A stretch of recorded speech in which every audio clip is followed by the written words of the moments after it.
कृष्ण नामे हि दोन्ही साजिरी हृदय मंदिरी स्मराकारे आपुलिया पण करा सोडवन संसार बंधन तोडावेगी ज्ञानदेवा ध्यानी रामकृष्ण माळा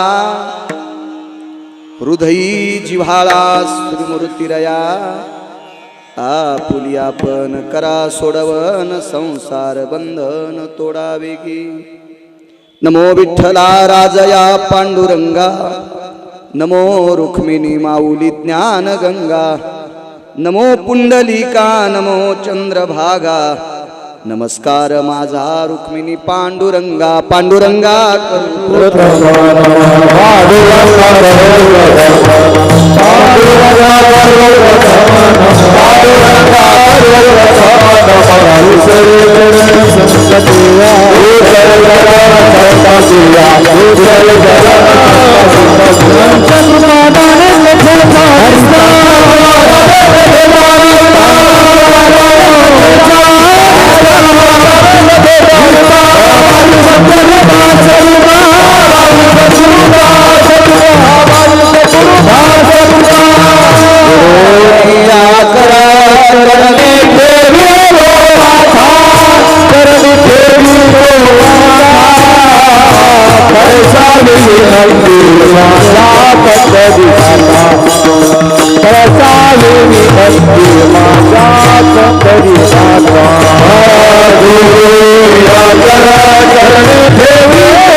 पांडुरंगा करू प्रथम नमन दुसरे चरण संताचे त्यांच्या कृपादाने कथेचा विस्तारू बाबाजी सद्गुरु दास तुका मनोजवं मारुत तुल्य वेगम जितेंद्रियं बुद्धिमतां वरिष्ठं वातात्मजं वानरायुत मुख्यं श्रीरामदूतं शरणं प्रपद्ये नागेंद्रहराय त्रिलोचनाय भस्मांगरागाय महेश्वराय नित्याय शुद्धाय दिगंबराय तस्मै नकराय नमः शिवाय शरदिंदु समाकारे परब्रह्म स्वरूपिणी वासरा पीठ निलये सरस्वती नमस्तुते विठ्ठला विठ्ठला विठ्ठला विठ्ठला पावनाती भासती पंचानन समाना तया श्रोत्याची आचरणी जाना साष्टांग नमन करीतसु वाद्यभूषित पावन तो प्रत्येक शामरेंद्रा समान तयाची आचरणी जान साष्टांग नमन करीतसो आता गान गंधर्व देवता कोकिळ कंठस्वर आराका जी कीर्तनी वहिवासित लोका तयाची आचरणी नमन गा मज दिसत सो परम विख्यातु जो जान ब्रह्मयाचा सुतू नारद जान नाम तितिक्षु तयाची आचरणी नमन गा जेने धर्म जितविलाची बळी तो संभाजी जान नवाळी कावतरला जयाची आकुळी तया छत्रपतीची आचरण कमळी साष्टांग नमन करीत सो विठ्ठल विठ्ठल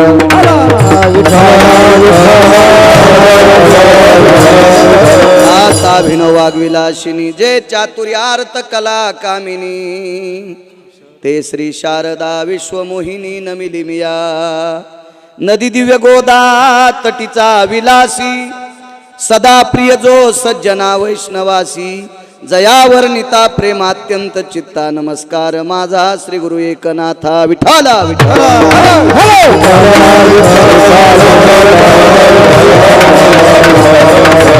वक्रतुंड महाकाय सूर्यकोटी समप्रभ निर्विघ्नं कुरु मे देव सर्वकार्येषु सर्वदाय पार्वतीच्या नंदना मोरिया गजानना रे गजानना ताई ताई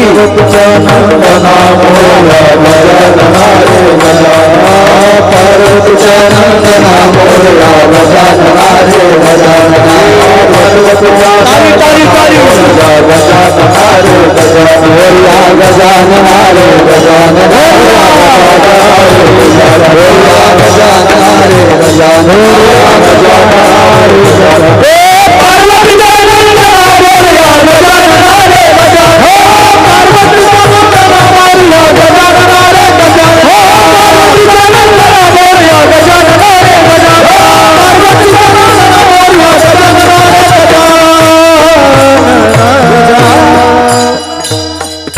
रामकृष्ण नामे ही दोन्ही साजिरी ए बेस कमी विको कमी रामकृष्ण नामे ही दोन्ही साजिरी हृदय मंदिरी स्मराकारे आपुली आपण करा सोडवन संसार बंधन तोडावेगी.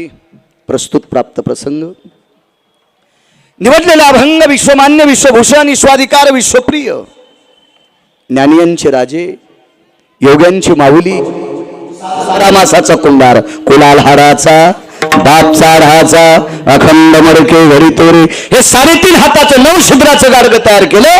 कुठल्याही गाडग्याला भांड्याला जर छिद्र असेल तर त्याच्यात पाणी राहत नाही. उभं गाडगं 9 छिद्राचं केलं त्याच्यातलं पाणी मनानं बाहेर येत नाही. हा विधाता चतुर आहे आणि त्या विधात्याला सुद्धा या महाराष्ट्राचा मेळ लागला नाही. आणि त्या पवित्र महाराष्ट्रातले तुम्ही आहेत भगीऱ्यांच्या नादी लाग जाऊ नका. विधाला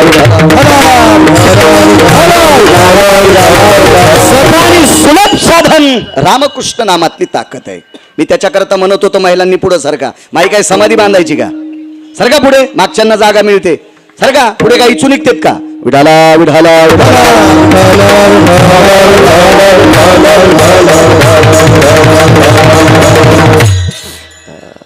सिमेंटाच्या घरात राहणार आहेत तुम्ही. आमच्यासारख्या थोड्याच मातोड्याच्या घरात राहता. हुशार आहेत, सांगितलं कळतंय. राम आणि कृष्ण ही 2 नावं साजरी. याचं साजरे पण काय?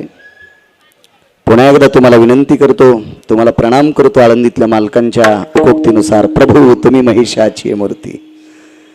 कथा कीर्तनातला श्रोता हा प्रत्यक्ष शिवशंकर असतो. माझ्या गणेशांचे बाबा भगवान सिद्धिविनायकाचे बाबा भगवान शिवशंकर आळंदीतल्या मालकांनी कथा कीर्तनातल्या श्रोत्यांना शंकर रूपमा दिली तुम्हाला. म्हणून तुम्हाला प्रणाम करतो. तुमच्या दर्शनाचा योग भगवान सिद्धिविनायकाच्या कृपेने आदरणीय परमार्थिक क्षेत्रातील धर्मनिरपेक्ष तथा उद्योग क्षेत्रातलं एक नाविन्यपूर्ण रत्न मराठवाड्यातलं आदरणीय शंकररावजी पोवळे साहेब भगवान सिद्धिविनायकाचे ते गोड भक्त आहेत. आणि त्यांनी आजच्या प्रसादाचा मान सन्मान उचलला. आजचा सिद्धिविनायकाचा अंगारक योगातला चतुर्थीचा आजचा प्रसाद करण्याचा मानस त्यांचा झाला. आणि त्या दिवशी प्रसादाला महाराज एरवी जो आपण जेवतो का त्याला अन्न म्हणत असतात. आणि ज्या अन्नाच्या बाजूला भजन केलं जातं का त्याचा प्रसाद होत असतो. प्रसाद हे अन्न भगवान गणेशाच्या बाजूला माझ्या निष्ठावंत वारकऱ्यांच्या नामघोषामध्ये टाळाच्या आवाजात त्यांच्या मधुर वाणीने माझ्या ज्ञानोबाराय तुकोबारायचा नामघोष आणि हा नामघोष त्या अन्नावर पडतो. म्हणून तो आज महाप्रसाद आहे. एक तर योग आहे, अनन्य साधारण महत्व असतं अंगारक योगाच. अनन्य साधारण महत्व, फार मोठा अनन्य साधारण हा दुर्मिळ योग असतो. आणि तो अंगारक योग आहे. भगवान गणेशाचा हा चतुर्थीचा दिवस. आणि त्या दिवशी शंकरराव पोवळे साहेबांनी आजचा प्रसाद केला. त्या प्रसादाला नामस्मरण व्हावं म्हणून माझ्यासारख्या अज्ञानी छोट्याशा लहानशा गिरगावच्या बाळूला कीर्तन करण्याचा योग येतोय. ते माझं सुद्धा परम भाग्य. विठाला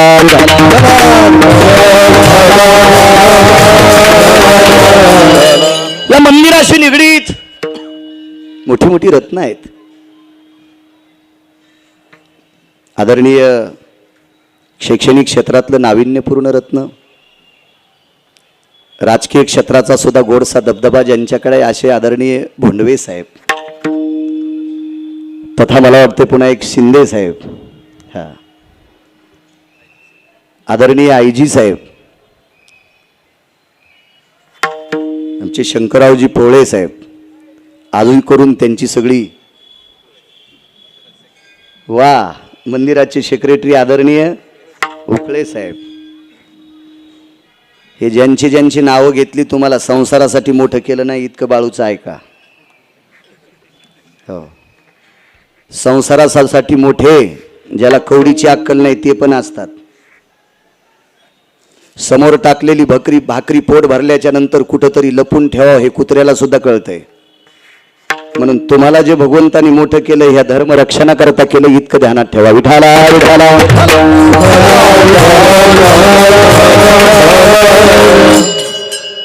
उकळे साहेब, बोंडवे साहेब, शिंदे साहेब, पोळे साहेब शैक्षणिक क्षेत्रातले हे नाविन्यपूर्ण रत्न आहेत. एक लक्षात घ्या वाक्य. शास्त्राच्या दृष्टीनं संतांचं एक मंदिर आहे, मग सगळी संत आले त्याच्यात. एक मंदिर संतांचं आहे प्रवीण बुवा, दुसरं मंदिर देवाचं आहे, मग सगळी देवता आले त्याच्यामध्ये. आणि जगात वेद शास्त्र पुराणाच्या मतानुसार तिसरं मंदिर आहे, ते मंदिर आहे विद्येचं. आणि त्या विद्येच्या मंदिरात तुम्ही गोडसं काम करता. या पवित्र महाराष्ट्राच्या मातीतील विद्यार्थ्यांना घडवून या देशाचे हिरे बनवण्याचं काम त्या शाळेतनं तुम्ही करता. तुमच्या त्याही कार्याला गिरगावकराचा प्रणाम. विठाला विठाला.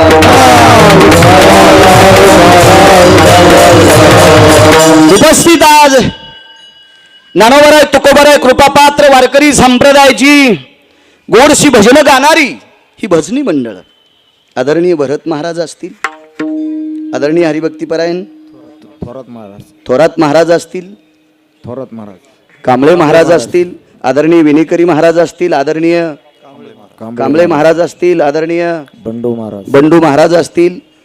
गोड ज्यांचं स्वरावर प्रभुत्व आहे, गरड गुरुजींकडे शिकले असे प्रवीण महाराज उत्कृष्ट कीर्तनकार सुद्धा आहेत, ते असतील. आमचे आप्पा महाराज आहेत. आता इकडचं तुमचं काय नाव आहे काय माहीत, पण मी तिकडं आप्पा महाराजाचे का? आप्पा महाराज गायक आहेत, विद्यार्थी तुमचेच. हे भविष्यातले गिरगावकर मेल्यावर हेच कीर्तनकार आहेत. हो, परंपरा चालवायचे कोणी, अशी गोडशी विद्यार्थी सगळी काही मंडळी आहे. हे आमचे कीर्तनकार कायरनावर बापू यांचं तोडकर महाराज आहेत. बऱ्यापैकी मी नर्मदा परिक्रमा करून आल्यामुळं पोळे साहेबांकडे सन्मान करण्यासाठी ही ढाकणे साहेब, आदरणीय पवार काका, ही सगळी कानी आमचे ते मोरे, हे जोगवाडकर आदी करून सगळी, आणि माझ्यावर नितांत प्रेम करणारे आदरणीय कुंठे साहेब. खरं तर त्यांना बसता येत नाही, पायाचा आजार आहे, वयाचाही टप्पा पुढे गेलाय, ते सुद्धा पण आज आलेले आहेत. आणि उपस्थित तुमचे नावं जरी पाठ नसतील तर तुम्हाला सांगतो, 10 कोटीचं जरी दुकान असलं तर गिऱ्हाईकाशिवाय दुकान चलत नाही. आणि लाखो ग्रंथ पाठ करणारा जरी असेल तर श्रोत्याशिवाय सोबत नाही. आणि म्हणून नावं जरी तुमची पाठ नसतील तर वक्ता या वारकरी संप्रदायाचा वक्ता या नात्यानं तुमच्या चरणी साष्टांग दंडवत करतो. तुम्हा सर्वांचा आशीर्वाद बाळूवर राहू द्या. माझ्या मावल्यांनो, भाषा थोडी माझी कडक आहे, माफ करा. विडाला विडाला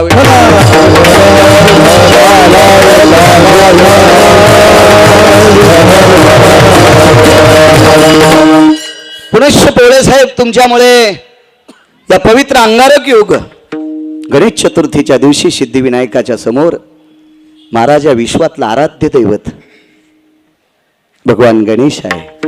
एक लक्षात घ्या सज्जनांनो, काही देवता काही वेळेला आमंत्रित केल्या जातात, काही देवता काही वेळेला आमंत्रित केल्या जातात. जगात अशी वेळच नाही की त्या वेळेला गणेश आमंत्रित करत नाहीत. एवढी मोठी ताकद गणेशात आहे. एक लक्षात ठेवा, दुःखद प्रसंग असेल तर बाकीच्या देवांना आमंत्रित नसतं, पण 10व्याचा जरी विधी असेल, 13व्याचा जरी विधी असेल, अलीकडे 12व्याचा जरी विधी असेल, पुण्यस्मरणाचा जरी विधी असेल, 6 मासाचा जरी विधी असेल, तरी त्या प्रत्येक विधीला मात्र भगवान गणेशाची वरून म्हणून सुपारी स्थापित केल्या जाती. ते जगातलं आराध्य दैवत म्हणून स्थान भगवान गणेश आहे. विठाला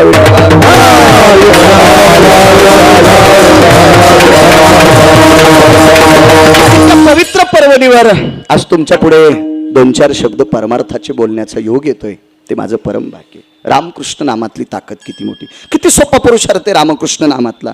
किती सोपा पुरुषार्थ, किती सोपा, काही अडचणीत जायची गरज नाही. एक सांगू का तुम्हाला, एक जणांनी सांगितलं मला श्लोक वाचायचे, त्याला 4 स्वर आले पाहिजे.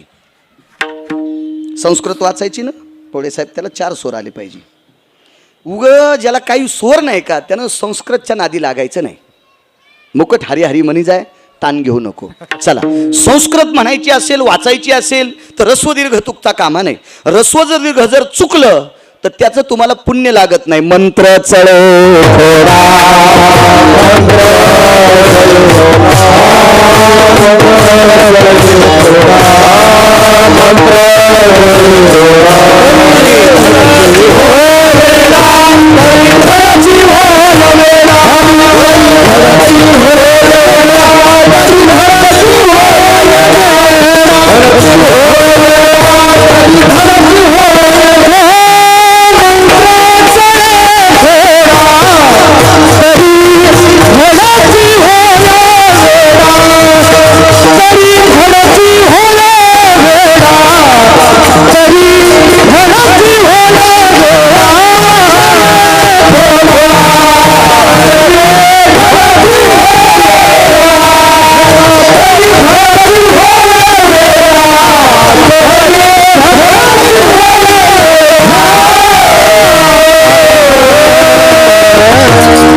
बसलेल्या जेवढे धर्मनिरपेक्ष माणसं आहेत त्यांना कालिदास नाव पाठ आहे. एखाद्या माणसाचं नाव नाही सांगत मी तुम्हाला. कालिदास म्हणजे संस्कृत मधले प्रचंड अस्खलित विद्वान व्यक्ती होती. कालिदास नादे अडचणीत हात घालायचा. घाली जाणं इच्छुट असल्यावर मग दवाखान्याकडे पळत हात झटकीत. ऐका, कालिदास हे प्रचंड विद्वान महाराज. आज महाराष्ट्राच्या मातीमध्ये एखाद्या व्यक्तीला जर संस्कृत चांगली येत असेल तर त्याला कालिदास पुरस्कार दिला जातो की हा संस्कृत मध्ये बरा गातोय. तर त्या कालिदास महाकालीचे भक्त होते. बघा, आपल्याला शक्य आहे का करणं? महाकालीचे भक्त पोळेसाहेब. कालिदासांनी महाकालीची आराधना मांडली आणि कालिदासांच्या मुखारविंदातून थोडेसे 3.5 शब्द चुकले, फक्त 3.5. आवृतो सावव्रतेषु मिमक्रतुञ्जनं भवः मध्यसुधा भवातीनं आवृतं सव्रतेषु दः निधियां प्रतिभय सकलसुधानां छन्दकलाभय जायन्ते वृष्णिर्भयति छन्दसुधा मपि संगाभय जायते वृष्णिर्भयति व्यालाक्षायां सुदिव्यालाक्षं छन्द परावो. कोण गायचे? आमच्यासारख्या रेड्याला इतकं गाता येते. कालिदासांना किती गाता येत असेल? कालिदास किती अधिकारी असतील? त्यांना प्रत्यक्ष शंकर बोलायचे. आप्पा बुवा प्रत्यक्ष शंकर बोलायचे. जगदंबा प्रत्यक्ष बोलायची. सरस्वती माता कालिदासांचा कंठ शेकायची. गुंडे साहेब एवढे प्रचंड विद्वान कालिदास. 3.5 शब्द चुकले, पूजा आटपली, संध्याकाळी झोपले, पहाटे सकाळी उठले. नशीब पौर्णिमेची रात्र होती. सकाळी उठल्याच्या नंतर साहेब अंग पाहिलं, माझ्या धोत्रा इतकं पांढरं झालं. पोळे साहेब धोत्रा इतकं अंग पांढरं झालं. दुःख वाटलं, देवा काय चुकलंय माझं. भगवान शिवजीच्या मंदिरात गेले, माझ्या सिद्धिविनायकांच्या बाबांकडे गेले. नमामि तस्तेवं पाशुपतारुडायो दंडाति मुंडोति शंखादिभयो अधिष्ठितानां कैलासाधिपतये अधिष्ठितानां गिरिजापतये अधिष्ठितानां लंबोदरादितातयो अधिष्ठितायां कार्तिकेयां तातयो. हे भगवान गणेशाचे बाबा, भगवान कार्तिकेयांचे बाबा, भगवान आदिशक्ती मातेचे स्वामी. माझं शरीर असं का झालंय? शिवजींनी आदिशक्तीला आमंत्रित केलं, विचारलं, जगदंबा काय? यांचं संस्कृत म्हणता म्हणता चुकलंय. भारत देशातला प्रचंड विद्वान पोळे साहेब, संस्कृत मधला कालिदास, महाकालीचे उपासक, चुकल्यामुळे 3.5 शब्द रस्व दीर्घ चुकले तर शरीर पांढरं झालं.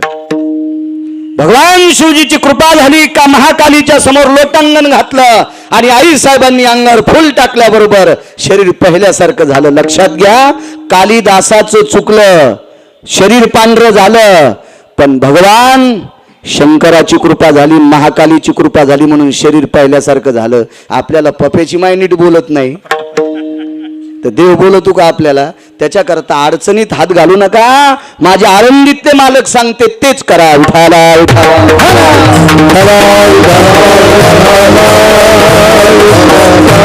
काय ताकद रामकृष्ण नामामध्ये, किती मोठा पुरुषार्थ आहे. एका व्यक्तीने प्रश्न केला, रामकृष्ण नामाचं भजन कोणी करायचं? मालकांनी सांगितलं, सकळासी येथे आहे, सकळासी येथे आहे, सकळासी येथे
मालकांनी सांगितलं, रामकृष्ण नामाचं भजन करण्याचा सगळ्यांना अधिकार आहे. सकळासी, सकळ हा शब्द संख्यावाचक नाही. कोटी, खर्व, निखर्व, पद्म, अर्बुज, अब्ज हा शब्द संख्यावाचक नाही. सकळ सगळे आले, कुठलाही जातवाचक शब्द नाही. ना ब्राह्मण, ना क्षत्रिय, ना वैश्य, ना शूद्र, कुठलाही धर्मवाचक शब्द नाही. कोणत्याही जातीच्या माणसानं, कोणत्याही वयातल्या माणसानं, कोणत्याही पंथाच्या माणसानं रामकृष्ण नामाचा जप करा, त्याचा उद्धार झाल्याशिवाय राहणार नाही.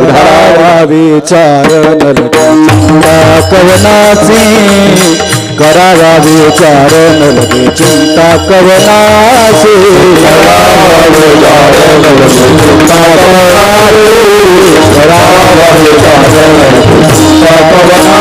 यारे यारे लहान थोर, यारे यारे लहान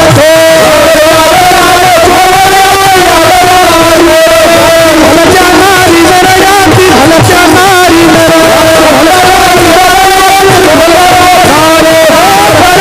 विचार लगे चिंता कवनासी,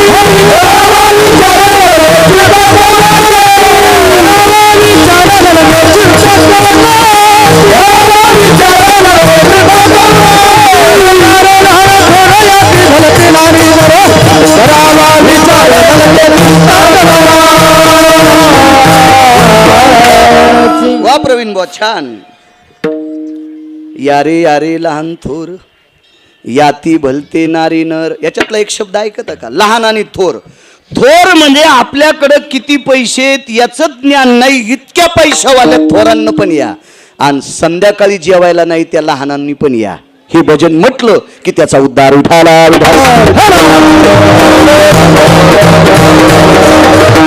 छोट्याशा उद्योगातले आमचे सोपानराव बिडवे सुद्धा आले, त्यांना सुद्धा धन्यवाद. काय नामात ताकद आहे महाराज. याच्या पडका प्रवीण भाऊ अजून एक पुरावा आहे, पण असू द्या, मी पण म्हणत नाही, तुम्ही पण राहू द्या.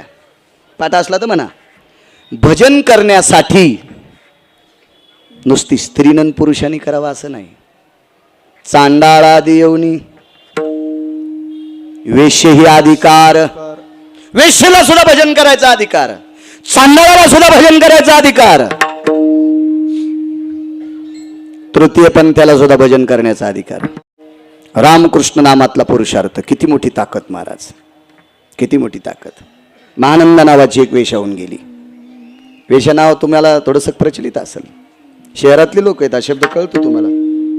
वेश्या औडंबरीचं नृत्य करणारी स्त्री वारांगण आहे, वेश्या आहे. तिच्याकडे बघण्याचा दृष्टिकोन लोकांचा थोडासा आगळा वेगळा असतो. पण त्या वेश्येला पश्चाताप झाला. पश्चातापेन शुद्धता, अनुताप झाला, पश्चाताप झाला. आणि पश्चाताप झाल्याच्या नंतर ती वेश्या एका सामान्य व्यक्तीचं ऐकून भजन करू लागली. भजन, मला सांगा, भजन करण्यासाठी नावं आगळी वेगळी आहेत. 11 दिवसामध्ये एका ब्रह्मचार्याने 1000 नावाचं स्तोत्र केलं. त्याला विष्णू सहस्त्रनाम म्हणतात. जगातला 1 नंबरचा ब्रह्मचारी. माझ्या वाचनात 1 ब्रह्मचारीने 1 संन्यासी आला.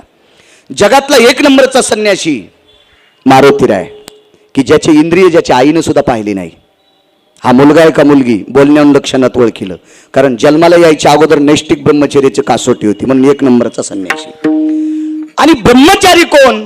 पितामह भीष्माचार्य. पितामह भीष्माचार्यांनी शरभंजनी पडल्याच्या नंतर 11 दिवसामध्ये 1000 नावाचं स्तोत्र केलं. त्याला विष्णू सहस्त्रनाम म्हणतात. मग हे 1000 नाव आहेत.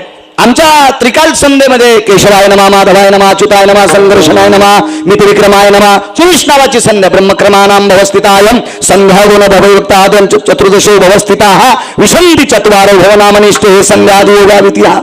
हे 24 नावं सांगितले. देवाच्या अवतारही 24, संध्येत नावही 24. इकडे 1000 नावाचं स्तोत्र आहे. मग रामन कृष्ण हित नावं का? प्रत्येकानं ज्याला जे म्हणायचं असेल ते नाव घ्यायचं. पण कलियुगामध्ये रामकृष्ण नामाचा पुरुषार्थ मोठा आहे, ताकद मोठी आहे, त्याचं तेज मोठं आहे. नारायण नारायण नामाची ताकद, राधाकृष्ण नावाची ताकद, श्रीकृष्ण गोविंद मुरारे या नावाची ताकद, ओम नम शिवाय या नावाची ताकद, प्रत्येकाच्या भिन्न भिन्न भिन्न ताकदी आहेत. पण माऊली महावैष्णव ज्ञानोबरायाने राम आणि कृष्ण नावालाच का असं जास्त मोठेपण दिलं असेल, तर त्याचं एक कारण आहे. राम नावाला सर्वात मोठी मान्यता दिली देवादिदेव भगवान शिवशंकरांनी. कारण भजनी परंपरा प्रवीण भाऊ कोणी सुरू केली माहिती तुम्हाला? मुळात वारकरी संप्रदायाचे संस्थापक अध्यक्षच भगवान शिवशंकर आहेत. एक जण म्हणला आमच्या 3 पिढ्यापासून आम्ही वारकरी आहेत. मग आमच्या अंगावर गाडी घालतो काय? अरे तू 3 पिढ्यापासून वारकरी आहेस. विश्व स्थापन झालं त्यावेळेला भगवान शिवजीने वारकरी संप्रदायाची स्थापना केली. एका जनार्दन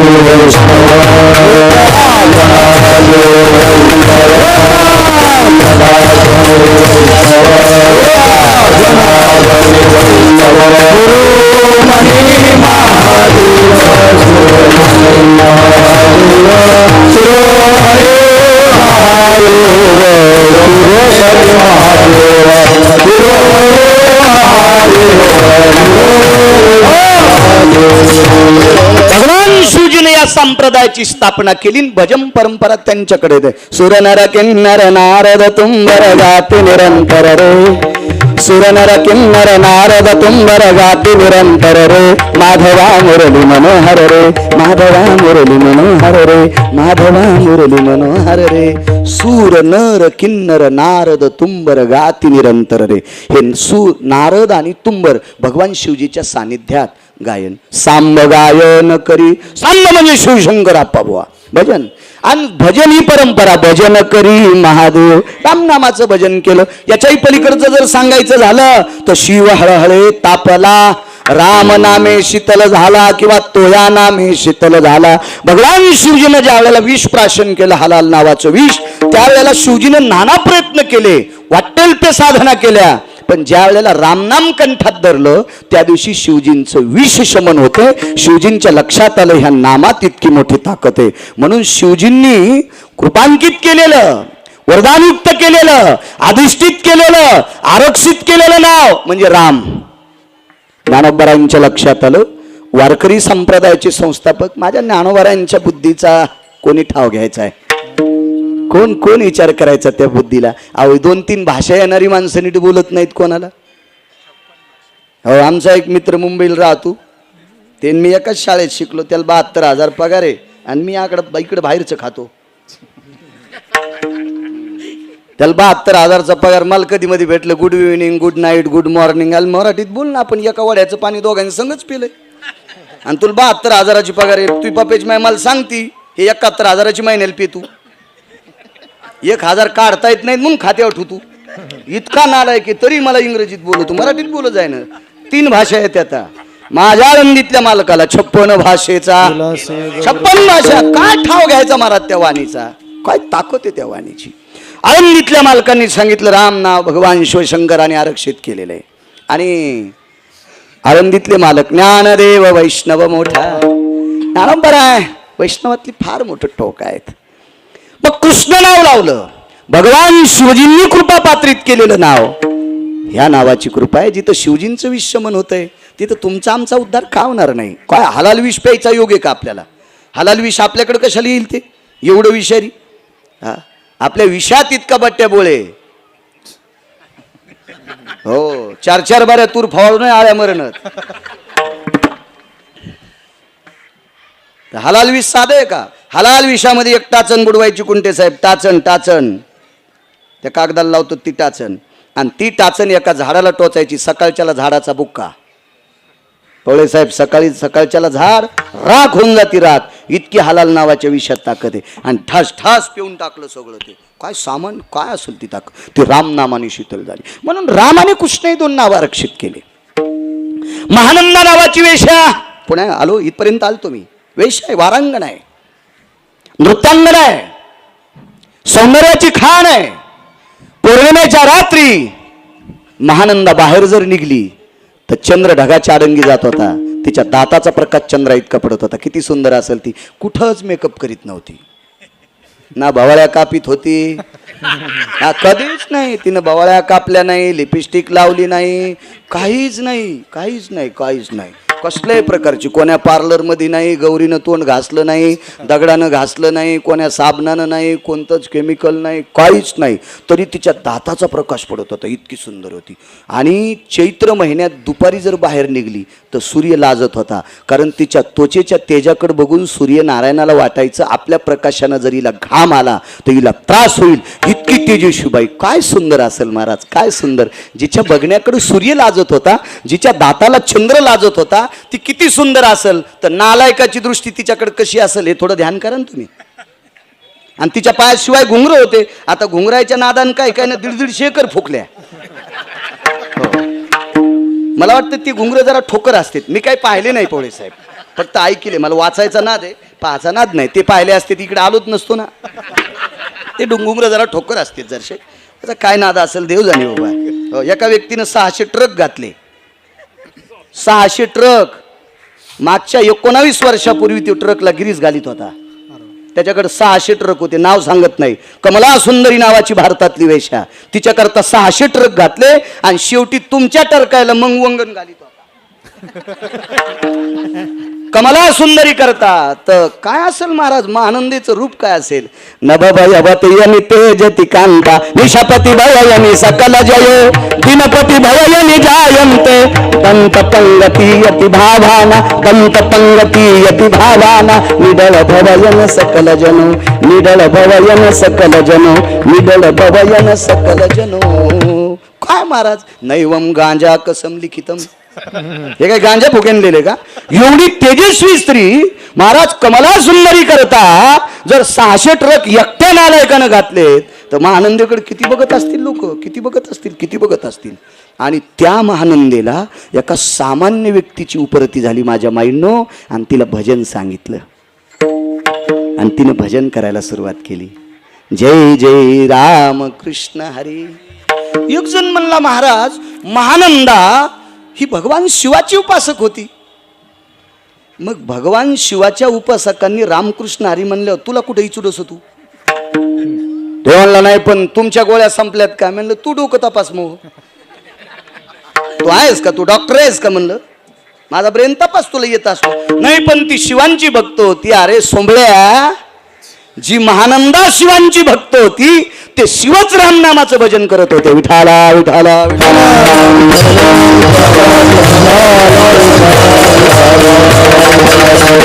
रामनामाचा प्रताप. प्रताप काय झाला माहिती त्या रामनामाचा? किती मोठा पुरुषार्थ रामनामाचा. ऐकता थोडस. बो आपण किती जणांनी भजन केल्यावर आपल्याला विमान येईल? इमानदारीने सांगा. तुम्हाला गिरगावच्या बाळ्याची शपथ आहे. पहाटच्याला बाळू मरू. किती भजन केल्यावर आपल्याला विमान येईल? कोणतं येईल माहिती आहे का? हे टपराचं. याच्यात तर कुत्रे बसायले. तर आमच्या मित्रानं मलेशियाहून कुत्रा आणलं 1,18,000 1,18,000 मलेशियातून कुत्रा आणलं कुंडे साहेब. मला वाटतं त्याचं तिकीट काढावं लागतं, कारण मी अजून आणलंच नाही तर माहीत बी नाही ना. कुत्रे सुद्धा विमानात बसते. या विमानात नाही, त्या विमानात. ते विमान आलं, तिचं लागी विमान पाठविले. एकटी नाही, त्या महानंदीचे जीवनभर 2 मित्र होते, कोंबडा आणि माकड. संप्रदायात कोंबडं निषेध सांगितलं, तरी पण जिच्या भजनामध्ये कोंबडं नाचत होतं ते पवित्र झालं. संप्रदायामध्ये माकड चंचल सांगितलं, अतिचंचल. हो, पण तिच्या संप्रदायात तिचा चंचलपणा त्याच माकडाचा सुद्धा संपत आहे. आणि एका कुकुटाला आणि मरकटाला घेऊन ती विमानात गेली. हा राम नामाचा पुरुषार्थ. म्हणून मालक पहिल्या कडव्यात म्हणतात, हे रामकृष्ण नामे हे दोन्ही साजेर, रामकृष्ण नामे हे दोन्ही साजेर, रामकृष्ण नामे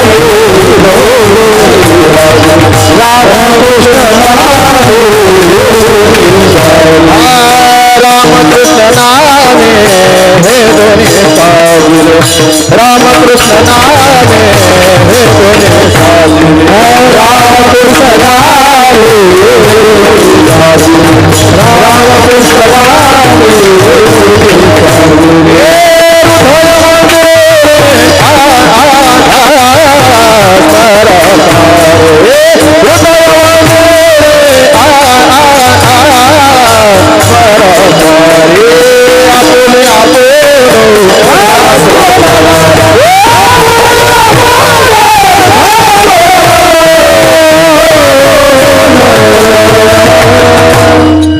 मला सांगा, तिच्या सौंदर्याच्या आणि पदन्यासाच्या बळावर एक लक्षात गेला, बाईनं पदन्यास कधी करायचा नाही. पदन्यास शब्दाचा अर्थ कळाला, नाचायचं नाही. भागवतात पण, रामायणात पण, शिवपुराणात पण. मी पुराण वाचून सांगतो, आणि ऐकायचं नसेल तर कुठेही नाचा. विठाला विठाला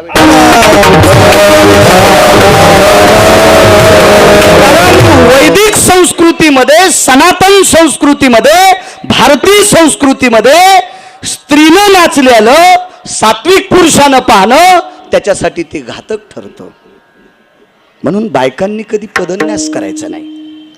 एक बाई म्हणली, आम्हाला भागवतकारच नाचा म्हणले. तुम्ही हळूच कोण चिठ्ठी द्यायची महाराज, पप्याच्या माईला आणा ना, ती कशी नाचते आम्ही शिकतो. त्याची हवा जाईन त्या भागवतकाराची. विठाला विठाला विठाला.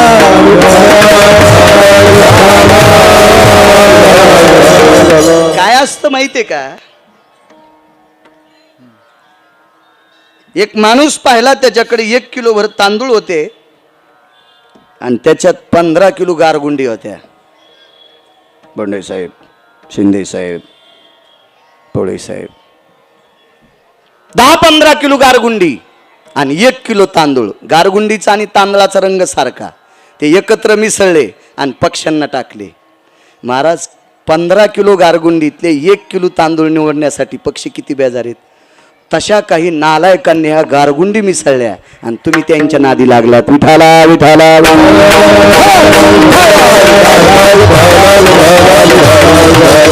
लक्षात ठेवा, गजगामिनी मृगनयनी ओ, गजगामिनी मृगनयनी ओ, कांता समभय जायन्ते, नारी भययनि सकल भयो, पूज्य सकलम प्रणिपदा, पूज्यम सकलम प्रणिपदा.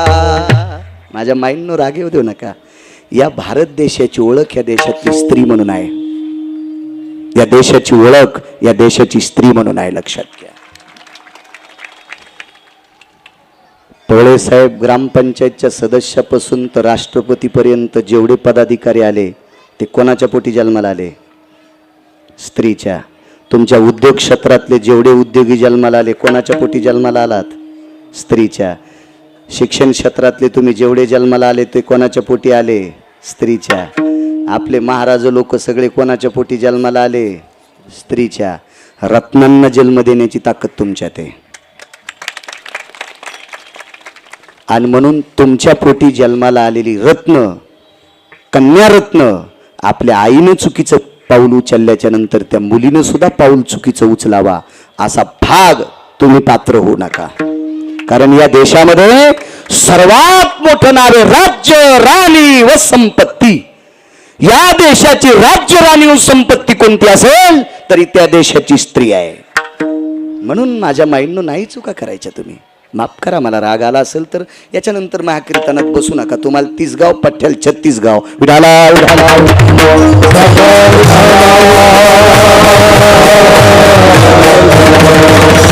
महाराज कितीतरी लोकांचं चित्त मातीत घालणारी बाई महानंदा, पण नामाच्या प्रतापानं विमानात गेली. महाराज भगवान शिवजीने हृदयस्थ करून टाकली. फक्त रामनामाची ताकद. ऐका दुसरा पुरावा. टोलनाक्यावर टाळ्या वाजविणाऱ्याला कितोपंथ म्हणता तुम्ही? तृतीयपंथी. चला, त्याला किती चांगलं म्हणता तुम्ही, पण त्याला वाईट म्हणण्याची आपल्या काय बापाची जहागिरी आहे का? पवळे साहेब, आपली पात्रता आहे त्याला वाईट म्हणण्याची? नाही, अद्याप नाही. का? हा त्याचा दोष नाही. त्याला विटेवरच्या मालकाने आणि काशीतल्या मालकांनी तो जन्म दिलाय. म्हणून कोणाला नावं ठेवत जाऊ नका, इतकी विनंती करतो. एखाद्या माणसाला पाय नाही, त्याला हल्लीच्या राजकीय क्षेत्रामध्ये म्हणजे म्हणण्यापेक्षा आपल्या भारतीय कायद्यानुसार त्याला दिव्यांग शब्द वापरतात. दिव्यांग. आणि साध्या प्रचलित भाषेत जुनी भाषा माफी मागून वापरतो, लंगड म्हणतात. पण एखाद्या पाय नसणाऱ्या माणसाला लंगड म्हणण्याची लायकी आपल्यात आहे का कुंटे साहेब? नाही. का? का नाही? आपण लंगड्याला दुरुस्त करू शकत नाहीत. म्हणून आपल्या नालायक वाणीनं पाय नसणाऱ्या माणसाला लंगड म्हणायचं नाही. कारण त्याला देवानं जन्म घातलाय. तुमची आमची काय ताकद आहे? तसा एक तृतीयपंथी आहे, आणि तो तृतीयपंथी एका वारकऱ्याचा ऐकून पंढरपूरला गेला. रामकृष्ण नामात किती मोठी ताकद आहे बघा. वारकऱ्याचा ऐकून पंढरपूरला गेला. विश्वातलं फार मोठं तात्विक स्थान म्हणजे पंढरी. त्रिशूळावरी काशीपुरी, चक्रावरी पंढरी. जेव्हा नवते चराचर तेव्हा होते पंढरपुरा. काहीच नव्हतं त्यावेळेला पंढरपूर होतं. आणि त्या पंढरपूरला एक तृतीयपंथी एका वारकऱ्याचा ऐकून गेला. वाक्य नीट ऐका. कोण्या महाराजाचा ऐकून नाही गेला. महाराज चूक करू शकतात, वारकरी चूक करू शकणार नाहीत. वारकऱ्याचं सोंग आणणं वेगळं आणि वारकरी होणं वेगळं. वारकऱ्यांची सोंग सगळ्यांना आणता येते, पण वारकरी मात्र होता येत नसते. वारकरी होण्यासाठी फार मोठी वेगळी शक्ती लागते. अशा एका पवित्र वारकऱ्याचं ऐकून तो तृतीयपंथी त्या वारकऱ्याच्या नादी लागून पंढरीला गेला. चंद्रभागेचं स्नान केलं, पुंडलिकरायाचं दर्शन घेतलं, विटेवरच्या मालकाचं दर्शन घेतलं, विटेवरच्या मालकिनीचं दर्शन घेतलं, मंदिरामध्ये जेवढी जेवढी स्थानं होती त्या सर्व स्थानांचं दर्शन घेतलं. आणि त्या वारकऱ्याच्या सोबत गरुड पारापाशी ते उभं राहिले. गरुड पार. आता नुसतं गरुड खांब आहे, पार नाही. पार नाही. मला वाटतंय 100-200 वर्षापूर्वी तो पार काढला. तिथे एक पार होता छोटासा. आता गरुड खांब आहे. त्या खांबापाशी एका वारकऱ्याच्या सानिध्यामध्ये विटेवरच्या मालकाकडे तोंड करून तो तृतीयपंथी बसला. कळालं तुम्हाला? टोलनाक्यावर टाळी वाजणारा तृतीयपंथी. तो तृतीयपंथी पांडुरंगाच्या समोर गरुड खांबासमोर गरुड पारावर बसलेला आहे वारकऱ्याच्या सानिध्यात. आणि ते वारकरी सकाळचा काकडा म्हणत होते. पण त्या तृतीयपंथीला काकडा म्हणता येत नाही, पुढं म्हणता येत नाही, पाठ नव्हतं, पाठीमागे म्हणता येत नाही, स्वराचं ज्ञान नाही, काही नाही. पण त्या वारकऱ्यासोबत तो टाळ्या वाजित होता. नाही, बदल करा. टाळी वाजित होता. टाळ्या आणि टाळी फार मोठा फरक आहे. बोंडे साहेब आहेत का? बोंडे साहेब, राजाश्रय मिळाल्यावर टाळ्याच घेत जा, टाळीच घेत जा, टाळ्या घेत जाऊ नका. टाळीत आणि टाळ्यात फरक आहे. नुसती आश्वासनं दिल्या जातात, याच्यासाठी टाळ्या वाजतात. आणि आश्वासनं पूर्ण केली जातात, हिंदे साहेब, त्याच्यासाठी टाळी वाजल्या जाती. आणि आपल्या संप्रदायात प्रवीण बुवा टाळी टाळी वाजवावी, गुढी उभारावी,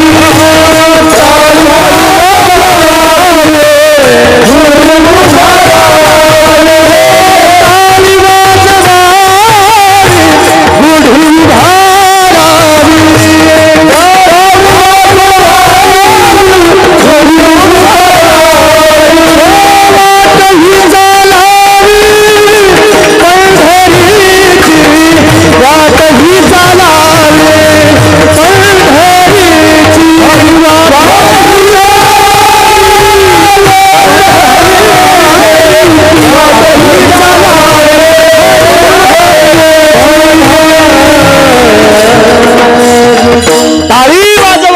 टाळ्या नाही टाळी. आणि तो टाळ्या वाजवत होता. मध्ये मध्ये त्या वारकऱ्यानं त्या तृतीय पंथाच्या मांडीवर अशी थाप मारायची, हे टाळी वाजव. आणि टाळी ही तालात वाजल्या जाती. मला तर फारसं गाता येत नाही, पण चांगली राग रागिनी चांगलं सुरेल गाणारी माणसं शेजाऱ्याचा टाळ हुकला की त्याचा स्वर जाते. कधी कधी काही गायक माणसं चाळाचा टाळा त्या तालाचा ठेका पायाच्या अंगठ्यावर असतो त्यांचा. काय काय ज्ञान असतं, गंधर्वाची कृपा असते या लोकांना, इतकं गोडसं गाता येते. मग त्या वारकऱ्याने सांगावे त्या टाळ्या नको टाळी. तासाभरात तो टाळी वाजवायला लागला. आणि एवढ्या तालात टाळी, एवढ्या तालात टाळी, एवढ्या तालात टाळी की त्याच्या तालातली टाळी पाहत असताना विटेवरचं पागल झालंय. विटेवरचं पागल झालं, विटेवरचं त्याची टाळी पाहिल्याच्या नंतर. कारण देवाला आश्चर्य वाटलं की एक टोल नाक्यावर टाळ्या वाजवणारा तृतीयपंथी विधभर पोटाची खळगी भरण्यासाठी 10-5 रुपये देऊन आपली पोटाची खळगी भरवणारा व्यक्ती आज माझ्या दरबारात टाळी वाजवायला लागले. शिवाय एका वारकऱ्यासोबत. वा काय तुझी टाळी रे, वा किती तुझी टाळी. एक जण म्हणला, बाळू महाराज, देव त्या तृतीय पंथाच्या टाळीला कसं काय खुश झाला असेल, त्याचं कारण आहे का? महाराजाचं पोरग जर महाराज झाला असेल तर इतका नाही चोंबळायचं. ते साखरेच्या पोत्यातला मुंगळा आहे, त्याला थोडीच कळती किती साखर खाऊन तांब्या घेऊन किती बऱ्या जावा. महाराजाचं पोरग जर महाराज झाला असेल तर काहीच नवल नाही. आयुष्यभर ज्याच्या बापानं दारू पिली त्याचं पोरग जर कीर्तन करीत असेल तर त्याच्यासाठी टाळी. विठाला विठाला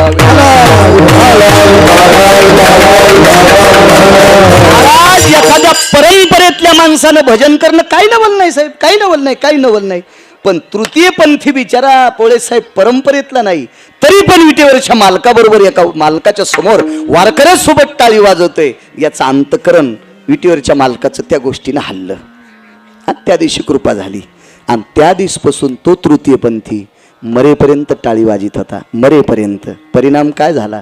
कानो पात्रा खोदू पिंजारी तो दादू भजनी आभेदू हरीचे पायी. माझा नाही शब्द, मालकांचा शब्द आहे, पहाटेच्या प्रकरणातला शब्द आहे. हा दादू खोदू नावाचा जो पिंजारी हा तृतीयपंथी आहे. आणि या तृतीयपंथ्याचं नाव आज गाथ्यात आहे. मला सांगा बरं, हल्लीच्या कोण्या महाराजाचं नाव गाथ्यात येईल आणि त्याचं नाव गाथ्यात गेल्यावर कोण गाथा वाचीन? तोडकर वाची तू का आपण गाथा? पपेची माहिती नाही गाथा वाचायची बाई. यानं काय काय नालायकपण केले. आणि आता ह्यो गाथ्यात बसला, गाथ्याची पानं जळतील हे मेल्याचं नाव मधात घातल्यावर. हो, आणि प्रत्येक पप्याच्या माईला पप्याच्या बापाचं चट कळत आहे का नाही मोठी बाय? कशा असतात बघा ना, किती वायर पक्के येतं, लगेच करंट येते. प्रत्येक महाराज, एखाद्या माणसाचं ब्रह्मदेवाला कळणार नाही पण त्या माणसाचं त्याच्या बायकोला चट कळत. इतक्या बाया हुशार असतात. चला, म्हणून नालायकाचं नाव गाथ्यात कोणी स्वीकारणार नाही. महाराज आज त्या तृतीयपंथ्याचं नाव गाथ्यात आहे आणि वैकुंठात त्याला आलंय. ताकद कशाची होती महाराज? त्यानं का यज्ञ केला, का तपश्चर्या केली, का कुठं साधना केली, का सिद्धिविनायकापाशी त्याला अन्नदान करता आलं? कारण तोच त्याच्या भाकरीसाठी बेजार होता. तो गुंडे साहेब अन्नदान काय करेल, पण विटेवरच्या मालकाच्या नावानं रामकृष्ण नाम घेऊन त्यानं टाळी वाजली. आज तृतीयपंथी नुसता गाथ्यात नाही, नुसता गाथ्यात नाही, आज त्याचं वैकुंठात नाव आहे. आणि दुसरी गोष्ट, हे सगळे देवाच्या नावानं आम्ही भाकरी खातो का? सगळे महाराष्ट्रातले महाराज, भारत देशातले सनातनी, त्याचं नाव काकड्यात घेतल्याशिवाय आमचं भजनच पूर्ण होत नाही. इतका मोठा पुरुषार्थ त्या तृतीय पंथाचा आहे. पण ताकद कशाची प्रवीण वा? फक्त पहिल्या कडव्याची. रामकृष्ण नाम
भरत वा वा वा वा वा वा. रामकृष्ण नामाच्या ताकदीनं तो तृतीयपंथी तिथे गेला. शबरी माहिती आहे तुम्हाला? रामायण फार ऐकले असतील, वाती वळूवळू ऐकले असतील. घरी गेल्यावर तंबाखू खाल्लीच असन. वा वा, काय पवित्र तोंड आहेत आपले. वा वा वा, माहिती शबरी.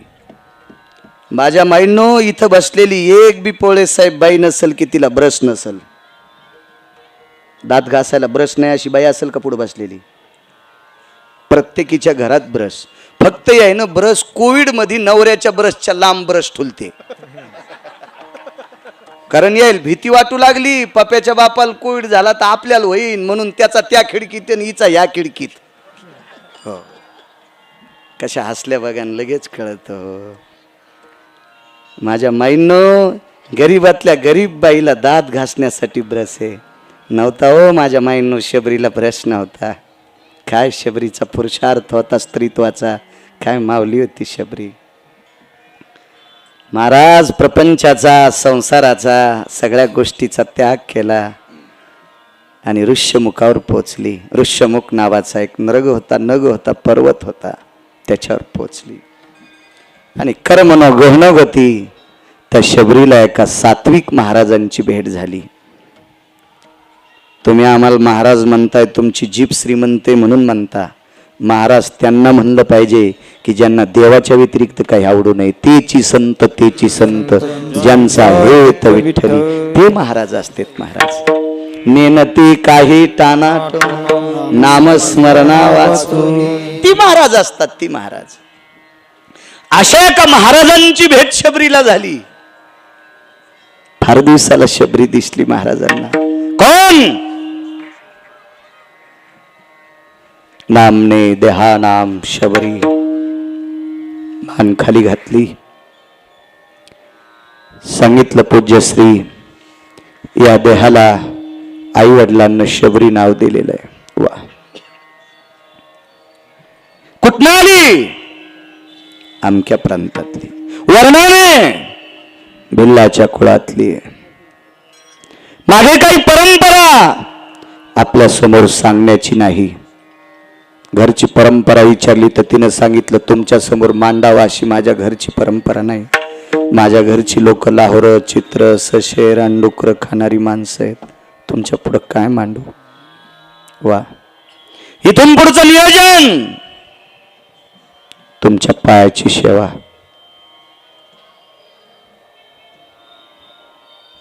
तारुण्य सांभाळता येईल. काय वाक्य वापरलं महाराज. माझ्या माईंनो, आपल्या मुलीवर संस्कार करा, आपल्या मुलावर संस्कार करा. माझ्या माईंनो, माझ्या बहिणींनो, आपल्या मुलीवर आणि मुलावर संस्कार करा. कारण तुम्ही जर गोड संस्कार केले तर त्या मुलाला तारुण्य सांभाळायची अक्कल येईल. आणि तुमच्या पुढे तुमची जन्माला आलेली कन्या सुद्धा तारुण्य सांभाळायचा अधिकार तिला प्राप्त होईल. संस्कार करा. तारुण्य सांभाळायचा अधिकार, क्षमता आहे.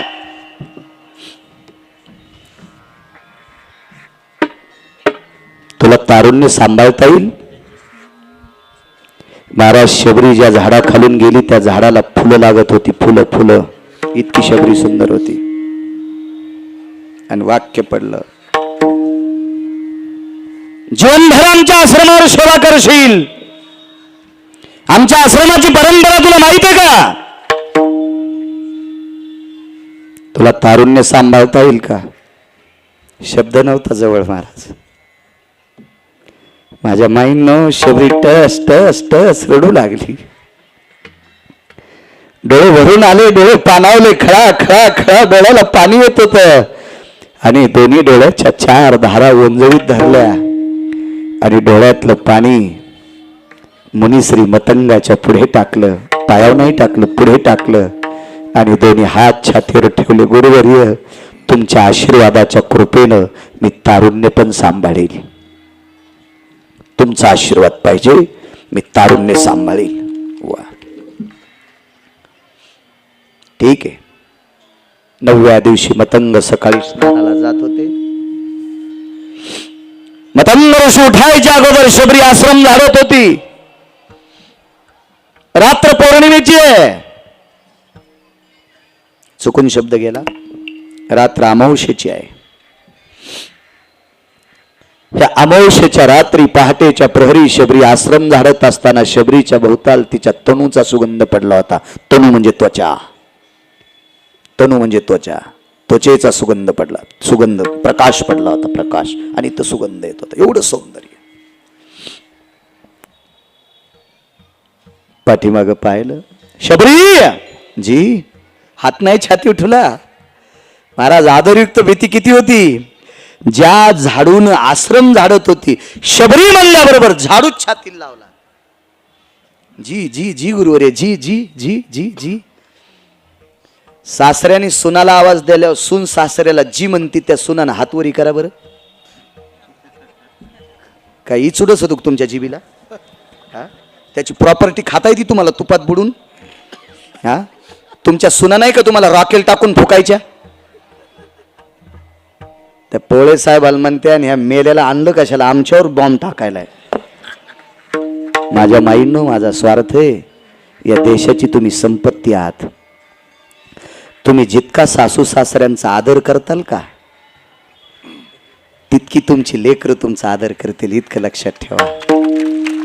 कारण प्रेम कधीच एक पात्री नसते. प्रेमाला कधीच एक बाजू नाही. आपण जेवढं प्रेम सांगावं तितकं प्रेम आपल्यासाठी पुढचे सांडत असतील. पोळे साहेबांचा साईराज नावाचा फार छोटासा मुलगा आहे. त्यांनी फोन करून आजीला बोलून घेतलंय कंदारून. मी म्हणलं का रे तू आजीला बोलवलं. हो म्हणे आमच्याकडे भंडारा आहे. आजी ये ग तू. आणि चिमुकल्या नातवांचा शब्द ऐकून आजी इथपर्यंत नांदेडवरनं धावत आली. चिमुकला नातू चिमुकला. महाराज काय त्या चिमुकल्यावर संस्कार असतील. अशी संस्कार आपल्या लेकरावर करा की त्यानं आपल्या आजीला आपल्या आजोबाला जीव लावावा. तुम्ही जर त्या लेकरावर संस्कार केले त्याने आजी आजोबाला जीव लावला तर मायबापाला निश्चित बनगईत झोका देईल. इतकं गिरगाव करायचं. ऐका विठाला विठाला.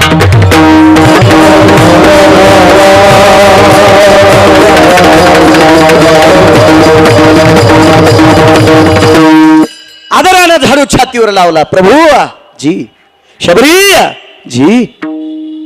अग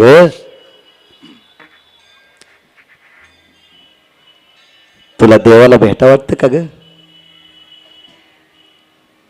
तुला देवाला भेटा वाटतं का ग. शबरीने मान खाली घालून एक शब्द वापरला. गुरुजी तुमच्या पायात मला 33 कोटी देवता सापडतात. तुमच्या पायात मला 33 कोटी देवता सापडतात. काय पुरुषार्थ आहे शबरीचा. तरी पण शब्द वापरला. तुला देवाला पाहावं वाटतं का. देवाला भेटा वाटतं का. शबरीनं सांगितलं गुरुजी तुम्ही म्हणत असाल तुमच्या आशीर्वादानं देव भेटला तर निश्चित त्याच्या पायावर डोकं ठेवील. हरिप्राप्ती शिवपाय धरावे संताचे ते पाय. तुमचे पाय धरल्यावर देव सापडेल तुमची कृपा असली तर. वाक्य तोंडातून पडलं. शबरी विश्वाचा बाप जर तुला पाहिजे असेल तर आजपासून रामनामाचं भजन कर. आणि ती शबरी मतंगाचं ऐकून रामनामाचं भजन करू लागली. लक्षात ठेवा शबरीला 6 साधूची भेट झाली. त्याच्यातल्या एका दुसऱ्या साधूचं नाव सांगतो. त्या साधूचं नाव आहे मुनिश्री शरभंगू नावाचे साधू. भगवान मर्यादा पुरुषोत्तम रामचंद्रांनी शरभंगूसाठी गरम पाण्याचा कुंड उनकेश्वरला केला. हजारो वर्ष झाले त्या कुंडातलं पाणी गार होत नाही, दुसरीकडे गरम येत नाही. एवढी मोठी ताकद.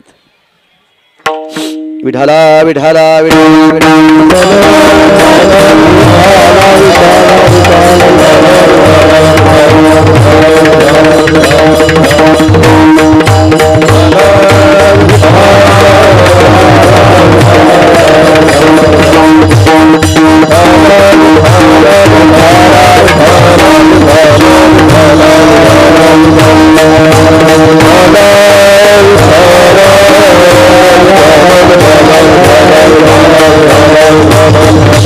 Bala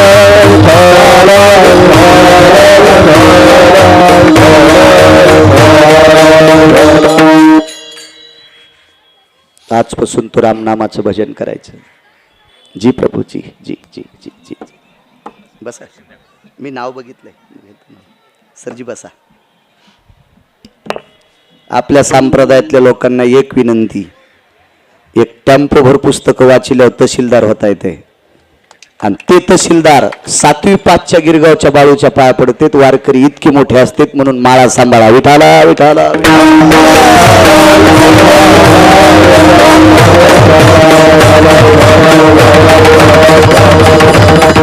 आदरणीय उच्च शिक्षित,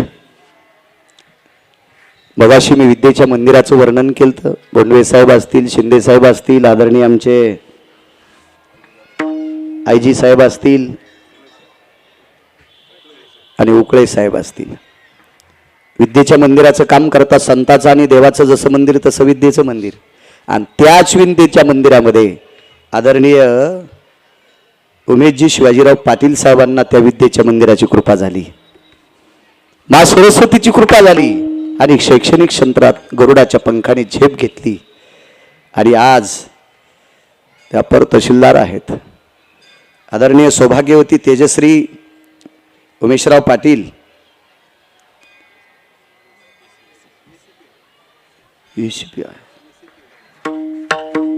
वा वा वा वा. माझ्या माईंनो, तुमच्यातली एक माऊली किती मोठ्या पदाला गेल्यात माहिती आहे? तेजश्री ताई. काय पद म्हणले? ACP. आता मला नंतर याचा लॉंग फॉर्म सांगा, कारण 7वी पास असल्यामुळे. असिस्टंट कमिशनर पोलीस हे येत होतं थोडंसं मला, पण आपलं चुकू नये याच्याकरता कशाला. मला एक कळतंय, जिला गौऱ्या लावता येत नाहीत का ना तिनं धिरडे करायचे नाही. जिला गौऱ्या नीट लावता येत नाहीत तिनं धिरडे करणं म्हणजे पिठाचा नाश करणं ना. आणि जिला पिठल्यातले गोळे फुटणं ती म्हणली मी बासुंदी करते. मी म्हणलं राव दे चतुरा, आम्ही तसंच पिऊ. विठाला विठा.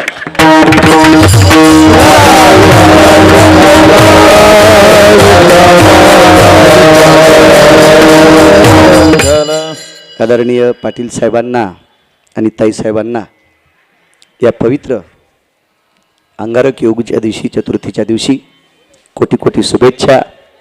या महाराष्ट्राच्या मातीतील पवित्र भारत देशातील जनतेची सेवा करण्याचा योग त्यांच्या जीवनात आला.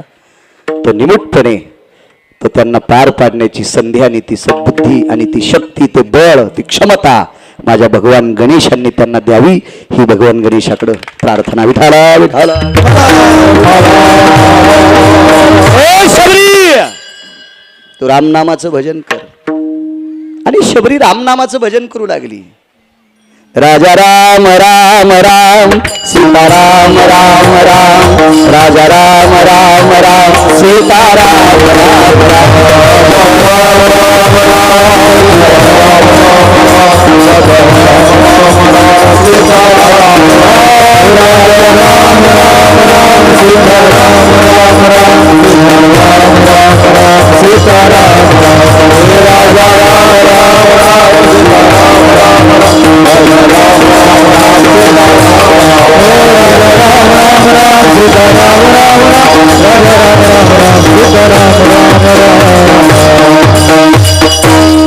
रामनामाचं भजन शबरी करू लागली. एक लक्षात घ्या, आता सुद्धा 10-5 श्लोक येणाऱ्यांना भजन नको वाटते.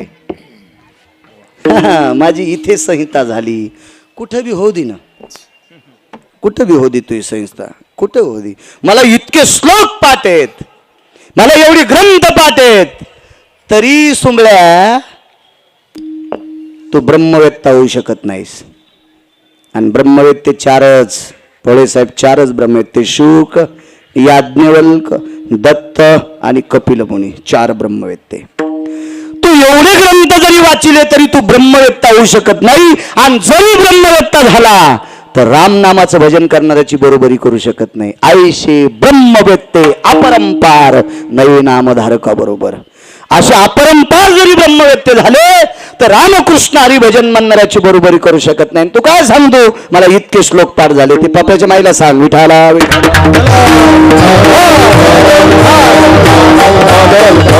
या शबरीनं भजन केलं. आज तुमच्या आमच्यातले 10-5 श्लोक पाठ करणारे इतके तरारलेत, तर त्या काळातल्या जटा धरायला 200 शिष्य होते काही महाराजाच्या जटा. मिशा धरायला 22 शिष्य, इकून 11 आणि इकून 11 मिशा धरायला.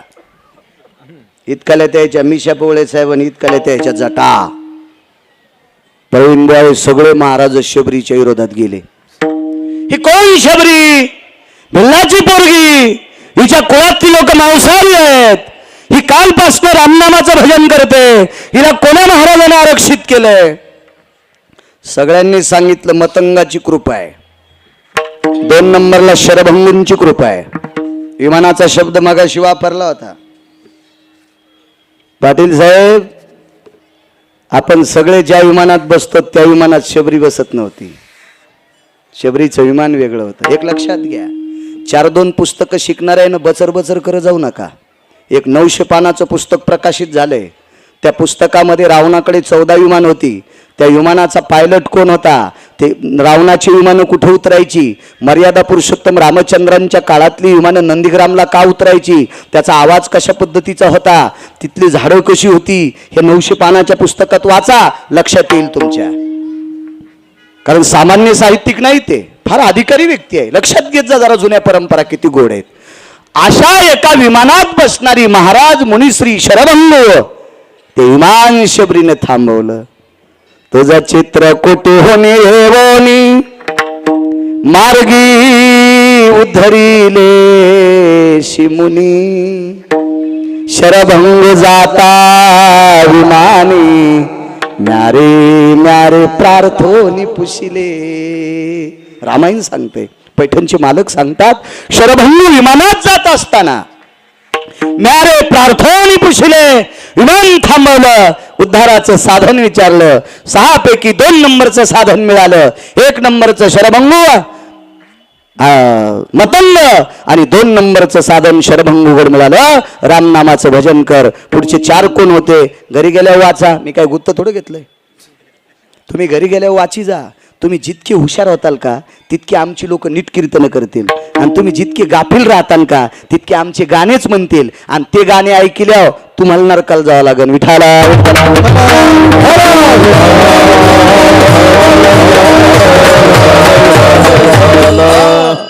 शरभंगचं ऐकलं, रामनामाला पुन्हा ताकद मिळाली आणि भजन करत राहिली.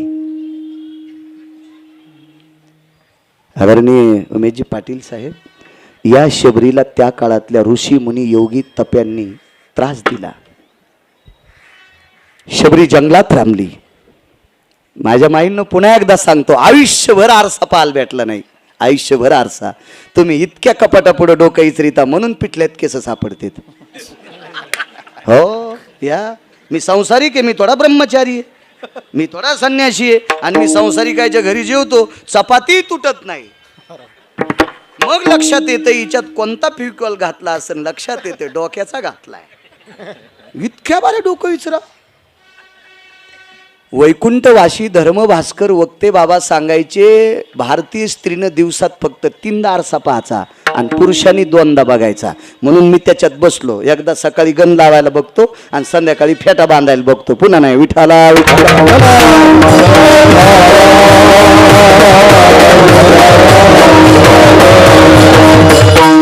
बघत जा. कधी कधी जात असताना कुठं कार्यक्रमाला यायला, त्याला पण फारसं नाही. कुठे केस इचरावा, डोक्याचे केस कुठं पडावा, हे द्रौपदीच्या चरित्रात वाचा. विराट राजाच्या घरी द्रौपदी सैरंद्र होती शेण काढायला, तर द्रौपदीच्या जीवनात केस विचारायची जागा कुठे होती, द्रौपदीचे केस किती पवित्र होते. आदरणीय पाटील साहेब, पोळे साहेब, द्रौपदीचे केस डोक्याचे खाली पडल्याच्या नंतर रामकृष्ण हरी म्हणत होते, इतके पवित्र डोक्याचे केस होते. म्हणून पंढरपुरातला तीसाठी पागल झालतो. विठाला विठाला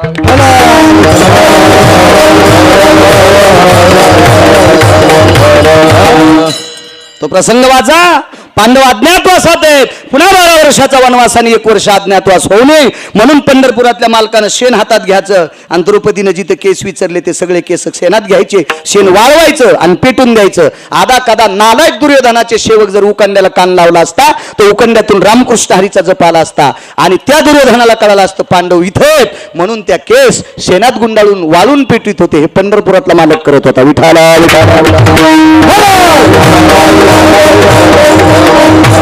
त्या काळातली ऋषीमुनी योगी जपी तपी संन्यासी अनुरागी सगळ्या लोकांनी शबरीचा विरोध केला. शबरी जंगलात राहिली.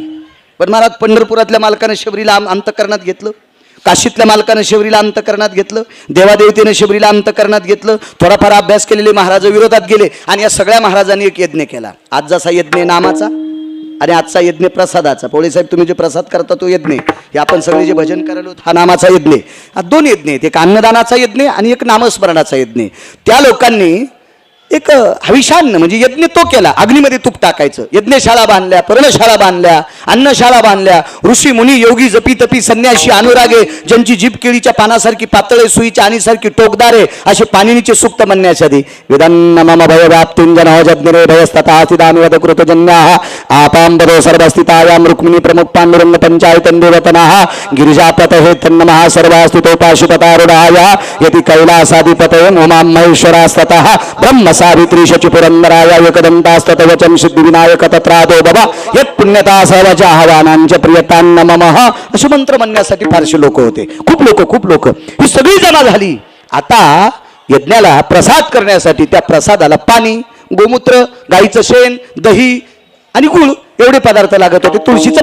तुळशीचं पान सापडलं, शेण सापडलं, दूध सापडलं, दही सापडलं, गोमूत्र सापडलं. पाणी आणायला सरोवरात गेले तर पाणी घाण झालं. पाटील साहेब, पाणी घाण झालं. सरोवराच्या कडीला यज्ञ मांडला होता. वाटेल ते प्रयत्न केला पाणी शुद्ध करण्याचं, पण पाणी शुद्ध होत नव्हतं. प्रत्येक महाराजाने आपल्या श्लोकाचा उच्चार केला, पाणी शुद्ध होत नव्हतं. कोणी नाना प्रकारची आवर्तनं टाकली, पाणी शुद्ध होत नव्हते. पाणी शुद्ध करण्यासाठी यज्ञ केला, पाणी शुद्ध होत नाही. आता यज्ञ दुसऱ्या जागेवर न्यायचा. दुसऱ्या जागेवर न्यायला तर बाजूचे सरोवर पहा, त्याही सरोवरातलं पाणी खराब झालं. करावं काय? त्याच्यातला एक साधू शबरीला मानणारा होता. त्याच्यातला एक महात्मा पोळे साहेब शबरीला मानणारा होता. आणि त्या साधूनं सांगितलं, तुम्ही एक काम करा, आपल्या सरोवराचं पाणी अशुद्ध झालं, तुम्ही एका पवित्र नामधारकाचा अपमान केला. बाकीचे अशा जटाच कुरवाळू लागले, दाड्या खाजू लागले, जटा आपटू लागले. कोण शबरी, कोण शबरी? अरे ती भिल्लकन्या शबरी. भजन करण्यासाठी जातीचा काही संबंध नाही, भजन करण्यासाठी कुळाचा संबंध नाही, भजन करण्यासाठी श्रीमंतीचा संबंध नाही. भजन कोणालाही करता येते, कोणालाही करता येते.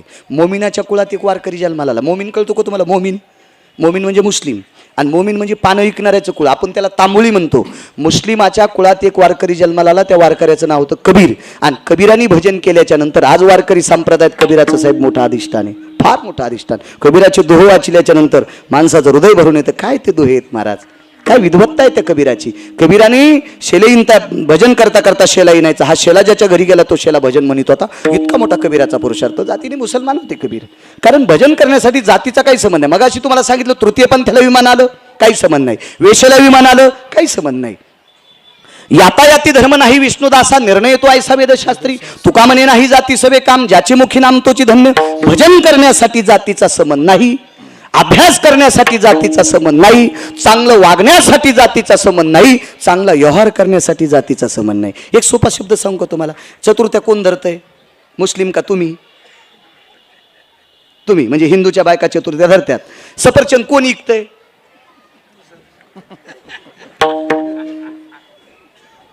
पाटील साहेब, शक्यतो तुम्हाला पण अभ्यास आहे शेतीतला. शेतकरी जरी पिकीत असतील पण इकित कोण? जास्त बागवान कोण येतं? मुस्लिम आहेत. मग एखाद्या केळीत, एखाद्या सफरचंद मध्ये अख्तरभाई सापडा का? नाही नाही नाही. व्यवहारासाठी जातीचा संबंध नाही. तुम्ही कोण्याही जातीच्या माणसाकडून कुंटे साहेब 100ची चिल्लर घ्या, ती कमी अधिक भरती का? नाही, जातीचा काही संबंध नाही ना. जातीचा फार काही संबंध असेल तुमच्या घरात तुमच्या वैचारिक पद्धती वापरण्यासाठी. जगात जातीचा तिळमात्र संबंध नाही. भजन करण्यासाठी जातीचा संबंध नाही. वैष्णव चांभार धन्य त्याची माता. महाराज कोण? चर्मकाराच्या कुळात रविदास महाराज जन्माला आले आणि भगवान विश्वनाथानं कंगन त्यांना देऊन टाकलं. नियत तेरी अच्छी है, किस्मत तेरी दासी है, कर्म तेरा अच्छा है, घर में मथुरा काशी है. काय करता जातीचा संबंध? जात जात तुमच्या व्यवहारा करता, तुमच्या मुलामुलींच्या लग्न सोयरीकी करता, याच्या करता वापरत राहते अभिशिवी. पण बाकी भजना करता जातीचा संबंध नाही. महाराज कानोपात्रा पुन्हा एक वेशात कानोपात्रा वारांगणीची कन्या होती, वेशीची कन्या होती. आज तिला भगवंताच्या उजव्या हाताला जागा भेटली. जगातला कोणता जरी महाराज मेला तर पंढरपुरात जागा नाही भेटणार. मंदिरात बरं का, मंदिरात जागा भेटू शकत नाही पाटील साहेब. पण तमाशात नृत्य करणाऱ्या बाईची पोरगी कानोपात्रा देवाच्या उजव्या हाताला. आणि अख्खं जग जिच्यासाठी बेजारी, तिला लक्ष्मी म्हणतात. ही डाव्या हाताला. वामांगी रखुमाई दिशे दिवे शोभा. लक्ष्मी डावीकडं आणि कानोपात्रा वेशीची कन्या उजव्या हाताला. का? भजन केलं ज्ञानोबा राहायचं ऐकून तिनं. जातीचा काही संबंध नसतो. चला ऐका पुढे. या सगळ्या महाराजांनी विरोध केला, पण एका महाराजानं सांगितलं सरोवर शुद्ध करायचं असेल तर शबरीला शोधावं लागते. आता शबरीला शोधण्याकरता ज्यावेळेला जंगलात ही महाराज गेली, यांची शिष्य गेली, त्यावेळेला शबरी पळत होती. शबरी काही सापडली नाही. हे शेवटी घामाघूम होऊन कष्टी आवळू आवळू, काही काहीचे कष्टे, काही काहीचे धोत्र बोराट्याला अडकू अडकू फाटले. हो, कारण आमची लोक गावरान तूप खातेत, यायला का जंगलात पळता येत असतं का? कसं पळता येईन यायला? पण नाईलाजाने मोठ्याल्या महाराजांनी सांगितल्यामुळे सगळ्या शिष्याला पळावं लागलं. हे सगळी वापस आले, म्हणजे ती आम्हाला दिसली पण ती धरू देत नाही, सापडत नाही. ज्या महाराजाला शबरी आवडत होती त्यांनी सांगितलं शबरी तुम्हाला सापडत नाही ना, पण शबरी पळालेली पाहिली का नाही तुम्ही? हो. मग शबरी ज्या रस्त्यानं पळाली, शबरीचे जिथे पावलं उमटले त्या पावलावरची चिमुटभर माती आणा. आणि शबरीचा जमिनीवर उमटलेला पाऊल पाटील साहेब, त्याच्यातली एक चिमुटभर माती आंजळीत आणली आणि सरोवरात टाकल्याबरोबर सरोवराचं पाणी वाळ्याचं पाणी झालं. वाळ्याचं वाळ्याचं पाणी कशाला म्हणते हे तुम्हाला टिकल्या लावणार कळत नसतंय. वाळ्याचं पाणी कशाला म्हणते तुमच्या सासूला विचारा, म्हाताऱ्या सासूला, आजच सासूला, तिला विचारा, तिला वाळ्याचं पाणी कळत असते. तुम्हाला कुठं वाळ्याचं पाणी कळलं? विठाला विठाला विठाला.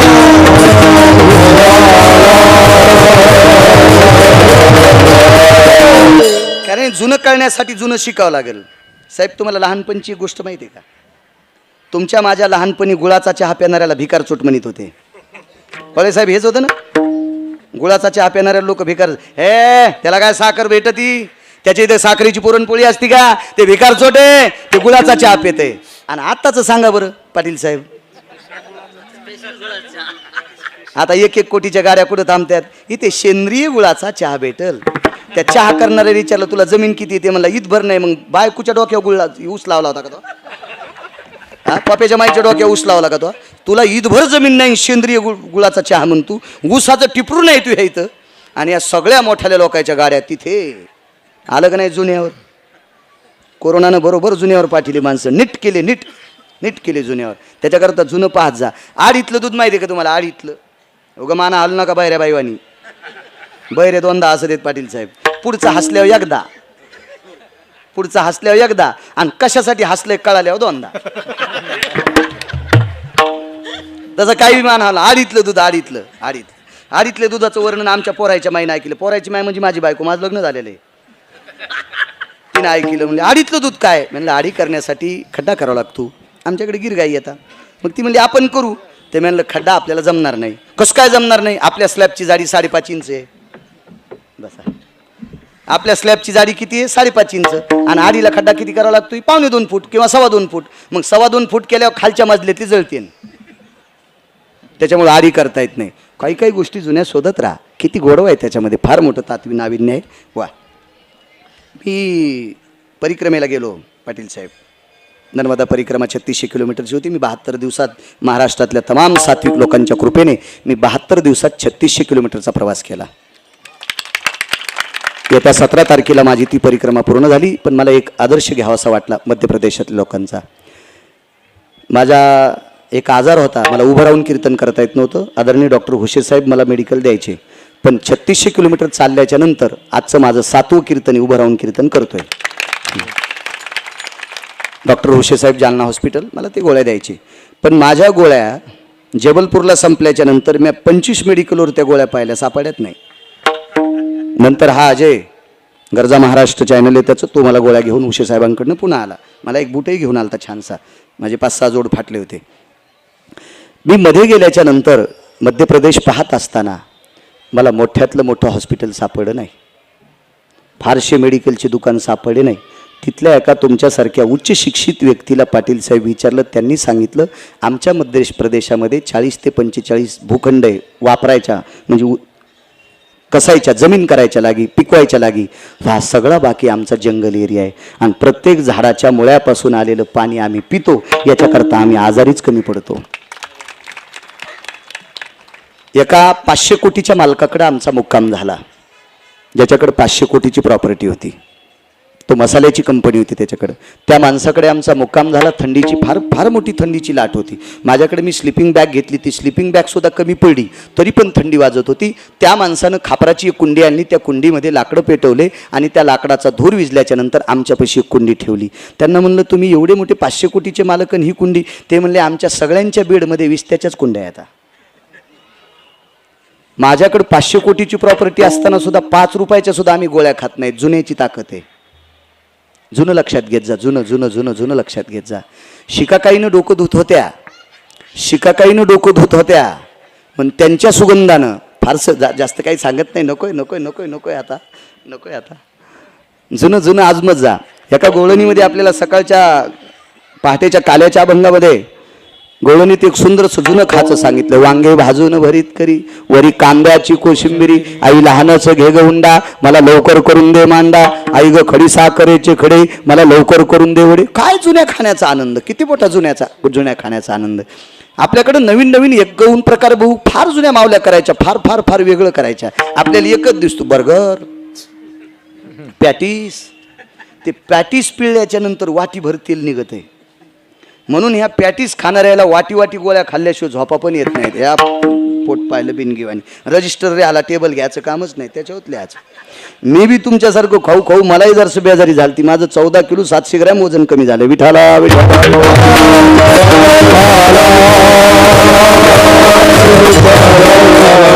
बघाय लोकांचे शरीर उच्च पदावर असताना सुद्धा आहार सांभाळतात. त्याच्याकरता किती मोठं. त्या मध्य प्रदेशातल्या लोकांचं मला आवडलं थोडंसं.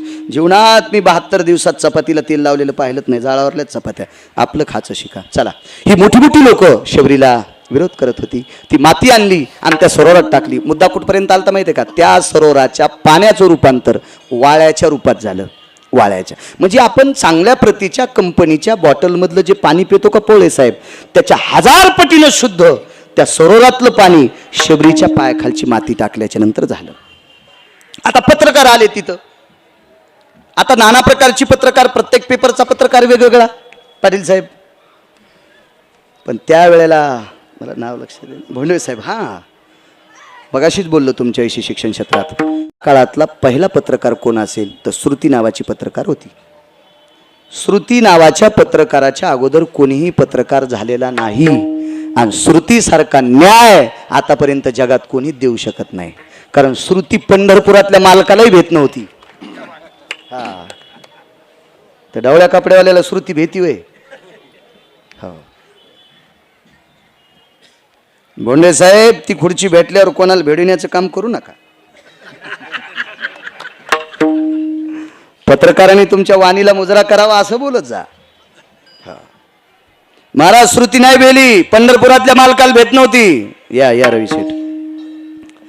श्रुतीला एक दिवशी भगवान शिवशंकरांनी एक शब्द सांगितला. श्रुतीने सांगितलं, प्रभू माफ करा, आयुष्यभर तुमचं भजन करते. पण हे शब्द नाही ऐकायचे. बघा का पुराणाचा दिलासा घ्या, कोणता शब्द होता. पंढरपुरातल्या मालकानं श्रुतीला 3 वेळेस टाळलं. पंढरपुरातल्या मालकाला सांगितलं, तुमचं भजन करते, पण तुमचे 3 शब्द ऐकणार नाही. सगळं सांगायला वेळ मोज काय आपल्याकडे. बैल 2 जमीन 300 एकरीत किंवा अनवत नसते. मला फक्त 9चा टाईम येईल. मला वाटतं आटपला टाईम आहे आता. माणसांना प्रसाद घ्यायचा आहे. शहाण्याबाईनं वरण शिजल्यावर गॅस बंद केला पाहिजे, पण तिने गॅस चालूच ठेवला. ती म्हणली, माझ्या नवऱ्याला 3 लाख पगार आहे. म्हणलं, जळू दे पगार, पण वरण जळालं ना. वरण नको जळू देऊ ना. लय गॅस येतं आम्हाला टाक्या ती 2-4, पण वरण जळूस तर नको ना चालू ठेवू. म्हणून तसं कीर्तन आपल्या वेळेस संपवा अशी मर्यादा असती. समय जाना. चला, शबरीकडे श्रुती नावाची पत्रकार आली.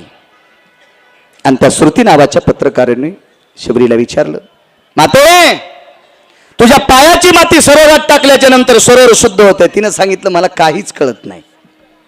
माझ्या पायातला प्रताप आहे का पायाखालच्या मातीचा प्रताप आहे का माझ्या शरीराचा प्रताप आहे? मी तर कुळानं भिल्लाच्या कुळातली आहे. मी भिल्लाच्या कुळातली. मला काही सांगता येणार नाही. ही पत्रकार महाराजांकडे गेली. आता काय होतं माहितीये का भोंडवे साहेब, लहान माणसाचं गुणगान गाण्याची वेळ आली की मोठ्या माणसाला जरासं दुःख वाटत असतं. मोठ्या माणसाला थोडंसं दुःख वाटत असतं. आता मी शहरात राहतो. आमच्या शेजारी एका बाईच्या सासऱ्याचं पक्ष होतं. पक्ष म्हणजे पित्र होते. आणि पित्राला 14 पदार्थ लागतात. त्याच्यातला मुख्य पदार्थ आहे कढी. कढी. कढीसाठी आमसूल लागते, चिंचाची पानं लागतात, किंवा चिंच लागते, किंवा ताक लागते, किंवा दही लागते. आता शहरात असल्यामुळं तिच्याकडे शेतात चिंच आणि चिंचेचे पानं आणायला जात कोणी नव्हतं. योगायोगानं गावात एक चुकीची घटना घडल्यामुळं सगळे किराणा दुकान बंद असल्यामुळं आमसूल भेटत नव्हतं. पण आमच्या कॉलनीच्या बाजूला अर्धा किलोमीटरच्या अंतरावर एका बाईकडं पोळेसाहेब 4 म्हशी होत्या. तिला गुंठाभर जमीन नाही. आणि जिच्या सासऱ्याचं श्राद्ध आहे तिच्या नवऱ्याला महिन्याची 10 लाख कमाई होती. 10 लाख कमाई ही फार कमी सांगतो, कारण तिच्या नवऱ्यानं सही केली की टेबला खालून सुटकेस येतच होती. एवढ्या घरची बाई. पण आता सासऱ्याच्या श्राद्धाकरता मग कीर्तन ऐकणार होती. तिला माहित होतं हे जेवायला येणार आहे. मला त्या दिवशी कीर्तन नव्हतं. हो, मी कीर्तन असल्यावर तर बाहेरचं खातोच, पण कीर्तन नसल्यावर पण कोणाच्या घरचं खातो. तसं नाही खाल्लं की मग पोट राहत नाही, दुखत आणि पोटते. मला रोज नारळ घ्यायची सवय. एक दिवशी झोपच येईन बोंडवे साहेब. आमच्या पोरायची माय म्हणली तुम्हाला झोप कस काय ना, मग एकच काम कर, एक नारळ घे, तू हेच 10 रुपये दिन माझ्या हातात दे. नाही इतकं नका हसू, तितकं नाही इचकलेलं. तुम्ही सुद्धा तिच्याच माग येत, तुम्ही मह्यापेक्षा पोटकिडे येत. विठाला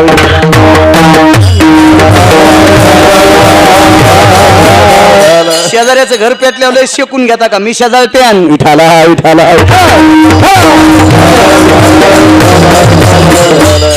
आता या बाईला पाटील साहेब ताक आणायचं, त्या बाईकडे गेली. पण तिनं ते ताकाचा जो गडू होता का, तांब्या होता का, ते असा पदराखाली झाकला बोंडवे साहेब आणि त्या बाईकडे गेली. त्या बाईनं सांगितलं, बाई मालकीन बाई ऐका ना, मी 2 लिटर दही देते, अर्धा किलो गावरान तूप देते लोण कड्याचं. आता ही दुकानावरलं खात होती. ती बाई म्हणली लोण कड्याचं तूप देते आणि 2 लिटर दही देते, पण तुपाचं बकेट एका हातात न्या, दह्याचं बकेट एका हातात न्या. ती म्हणली बाई माझ्या नवऱ्याला 10-15 लाख रुपये महिन्याची कमाई आहे आणि मी उघडं ताक कसं नेऊ. मग ती म्हणली म्हशी धुताना मला नाही लाज वाटत का? म्हशीला चारा टाकताना शेण काढताना मला लाज वाटत नाही, तुला फुकट तूप न्यायला लाज वाटते? हे मोठेपणाचं घोंगडं डोक्यावर घेणारी माणसं. मला सांगा, या सगळ्या महाराजाला शबरीचं वर्णन करत असताना लाज वाटत होती बोंडवे साहेब? एक शबरी भिल्लाच्या कुळातली पोरगी, हिचं काय म्हणून वर्णन करावं? त्यांनी हातवरी केले, आम्हाला काही सांगता येत नाही. पण शबरीला मान्यता देणारे एक देवकृपा पात्र महात्मा होते. त्यांनी सांगितलं, श्रुती जी आई आहे. श्रुती जवळ आली आणि विचारलं, काय प्रभू? ऐक श्रुती, शबरीच्या पायाच्या खालची माती, पायाचा स्पर्श झालेली माती सरोवरात टाकल्याबरोबर ते पाणी इतकं शुद्ध झालं. त्याचं कारण इतकं आहे, शबरीनं राम नामाचं भजन केल्यामुळं तिचं शरीर इतकं पवित्र झालंय. आणि ते पवित्र शरीर मातीला लागलं की माती पवित्र झाली, आणि पवित्र माती सरोवरात टाकली की सरोवर शुद्ध होतंय. मग शबरीच्या पायाखालची माती जर इतकी पवित्र असेल तर रामनामानं शबरीचं शरीर किती पवित्र झालं असेल. एक रामायणात गोडसा पुरावा आला, तेचे येणे जाणे खुंटले, आणि गोलोकातला अधिष्ठान शबरीला दिलं. हा फक्त राम नामाचा पुरुषार्थ आहे. म्हणून मालक पहिल्या कडव्यात राम कृष्ण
ते 8 मिनिटात आपलं कीर्तन संपेल. एक शेवटचा पुरावा आहे का, भजन करणाऱ्याचा पुरुषार्थ किती मोठा असतो लक्षात घ्या.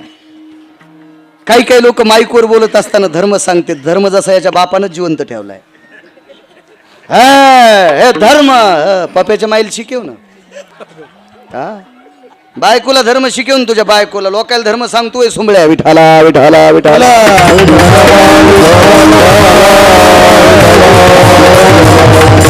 तुम्हाला एक मन माहिती आहे का साहेब, तुम्ही नसं नाही केली. मी खेड्यात राहणारा माणूस आहे. राग आला तर कीर्तन घेऊ नका. काय करतात मग दुसरं, लोकाचीला लावतो धाक आणि आपली पेती उभ्यानं ताक. ही माणसं धर्म जिवंत ठेवत असतात का? धर्म कशाने जिवंत राहतो? नुसतं माईकवर बोंबल्यानं का? धर्म जिवंत राहण्यासाठी आचरणात आणला पाहिजे, तर धर्म जिवंत राहत असतो. महाराज धर्म वाढवायचं काम नामधारक करत असतात. एक मुद्दा आहे का छोटासा लक्षात येईल तुमच्या. आपण काल कुठं गेलतो रे? आदरणीय माजी आमदार बाळासाहेबजी मुरकुटे त्यांच्या काकांचं श्राद्ध होतं. जिल्हा कृषी अधिकारी गोरक्षनाथजी त्यांच्या बाबांचं श्राद्ध होतं. एक प्रसंग मांडला होता की किती मोठ्या माणसांना जावं लागते. धर्म जिवंत ठेवण्याची ताकद, नामधारकाची किती मोठी ताकद आहे. एक मुद्दा आहे का, जालना नावाचं शहर सर्वांना परिचित आहे. बोंडवे साहेब, पाटील साहेब, मोठं शहर, शिंदे साहेब. या जालना शहरामध्ये स्वातंत्र्यापूर्वी एक नामधारक आले. स्वातंत्र्यापूर्वीची गोष्ट आहे. ते नामधारक, त्यांचं नाव होतं जशवंत सिंग. जशवंतजी दास, जशवंत दास नाम आहे त्यांचं. स्वातंत्र्यापूर्वीची गोष्ट आहे. आले ते जालन्यात. काय नामधारक महाराज, उदासीन आखाड्याचे संत, भगवान शिवजींची परंपरा, माझ्या सिद्धिविनायकाच्या बाबांची परंपरा. पुढे त्या परंपरेमध्ये गुरु गोविंद सिंग. काय मोठी परंपरा, किती वैभवशाली परंपरा. ते जालन्याला आले आणि जालन्यात आल्याच्या नंतर एका झाडाखाली बसले. नामधारकाची ताकद कशा करता रामकृष्ण हरी भजन म्हणायचंय का नाम, कारण याच्यात चुकावत नाहीत महाराज, चुकावत नाहीत. संस्कृत मध्ये एखादा श्लोक गात असताना चूक होती. एक लक्षात देवा प्रवीण बुवा, तुम्ही गाता गाता स्वर जर चुकला तर यायला मिळ बसतो का? मग नाही. टाळावल्याला जमतंय का? किंवा तुम्ही गाता गाता टाळ हुकला तर तुम्हाला जमल का? इतकं काटेकोरपणानं वागावं लागतंय. पण नुसतं रामकृष्ण हरी म्हणायचं असेल घरातली घरात तर काय अडचण येते का? काळी 2ला लावा, पांढरी 3ला लावा, असं काय आहे का? पेटीची ही पट्टी वाढवा, असं काय आहे का? ते तुम्ही म्हणत असताना मग चाल करत असताना तुम्ही असे खूपशे स्वर लावू लागले. कारण का? ते चुकलं की तुमचं चुकतंय.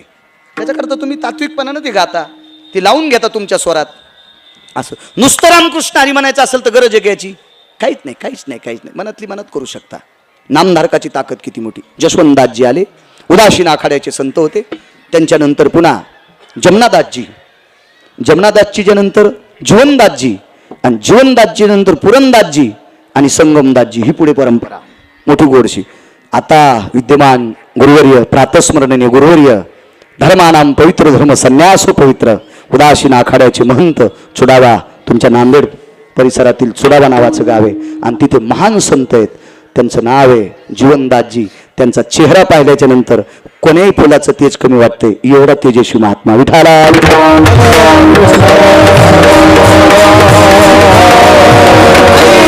या परंपरेतले जशवंतदासजी जालन्यात आले, एका झाडाखाली बसले आणि तो एरिया होता मौलवीचा, तो एरिया होता मुस्लिमांचा. त्या जागेचे मालक होते एक मुस्लिम होते. डोक्याला पांढरी टोपी होती गोल, हातामध्ये आकड्याची काठी होती, कुरकुर वाजणारा बूट होता. जालन्यातला त्या काळातला कोटीतला मुसलमान, पाटील साहेब, त्या काळातला अब्जातला मुस्लिम माणूस मौलवी. ते काठी टेकीत आले आणि भगव्या वस्त्रातला एक महात्मा बघितला. त्यांचं नाव आहे जशवंतदासजी. हिंदी भाषेत, संन्याशाला हिंदी चांगली जमती. आणि बोंडवे साहेब त्या मौलवीच्या तोंडातून वाक्य पडलं, कहा के आप कहा के? काय संन्याशाची ताकद राजे हो. कुंटे साहेब, त्या संन्याशाच्या तोंडातून वाक्य पडलं, पता नाही हमें, पता नाही मैं कहा का हो. कारण संन्याशाला गरज नाही, बैता पाणी फिरता साधू. पाटील साहेब, घराचा काय संबंध आहे? ज्या गावात जाईल ते गाव आपलं. विश्वची माझे घर ऐशी मती जायची किंबहुना. काय ताकद महाराज. हे विश्वाला घर बांधणारी लोक. या या या या या महाराज, त्या मौलवीनं ते वाक्य ऐकल्याच्या नंतर, आपको पता नाही माता पिता गुजर गए, बोले अब कौन से धर्म का है, मैं सनातनी हो, मैं सनातनी हो, सनातनी. तुमचे अधिकारी तुमच्या मागे आहेत. विडाला विडाला विडाला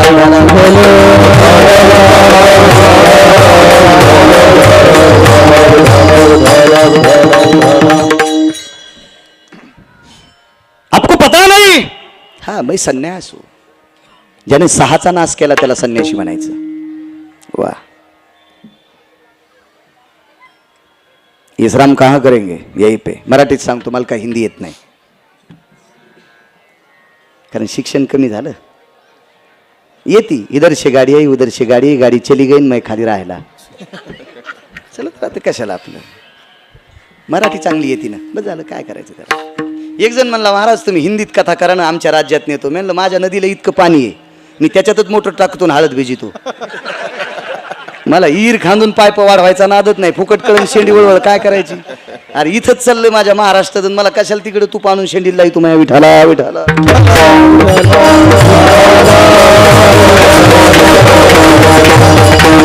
गावाकडे कधी गेल्या तर चप्पल काढून रानात फिर जा. त्या टोचायच्या चपला घालायचं काम नाही. 20,000च्या फरची चपला घालून फिरतात. येड्यावानी करी जाऊ नका. Blood circulation. रानात जात जा ना, एका दिवशी सुट्टीला दिवाळीला गेल्या तर चप्पल बांधावर काढायची, काळ्या मातीत चल जा, कोणताच बिमारी होणार नाही. हो, एका बाईनं मला चप्पल घालून शिरा केला. गावरान तुपातला होता. शिंदे साहेब मी खाल्ला. मला काही शुगर नाही, काय नाही. बोंडे साहेब खाल्ला मी. आमचा संघचा मित्र जरा देवलक्ष्मी होता, म्हणजे परमार्थ कमी दाखवायचा जास्त. म्हणलं कसं काय खाईनं, नाही म्हणला त्या बाईनं चप्पल घालून केला. म्हणलं नशीब चांगलं, चप्पल पायात होती, तिनं चप्पलान थोडाच हाटला. कशा हसतात बघा. नाही बॉम्ब पडायचा का डोक्यावर तुमच्या, कशाला बी हसतात. मी त्या बाईला म्हणलं, बाई चप्पल कसं काय घातली. म्हणली, महाराज आमच्याकडे प्रत्येक गोष्टीच्या चपला वेगळ्या. म्हणलं वा वा. नवऱ्यानं जशी साडी घेतली त्या कलरची चप्पल तशीच. हॉलमध्ये घालायची, बेडमध्ये घालायची, बाहेर फिरायला जायची वगैरे वगैरे, शॉपिंगला, प्रत्येक चपला वेगळ्या आहेत. मी हळूचकून म्हणलं, ताई महाराज घरी आल्यावर त्याला हाणायची चप्पल आहे का. हो, मला जाऊ दे म्हणलं पटकन. हो ना, आगावपणच व्हायचा. मला हाणायची चाळ्यात 2-3 हाणायची, तशी आणलीच नाही अजून. हो, तशी ज्या दिवशी येईन तशी बोर्डसले इथे महाराज हाणण्याची पण चप्पल आहे. हो, पण ती चपला पण तयार होत्यात. महाराज चुकीचं वागला की चपला खातोच. विठाला विठाला.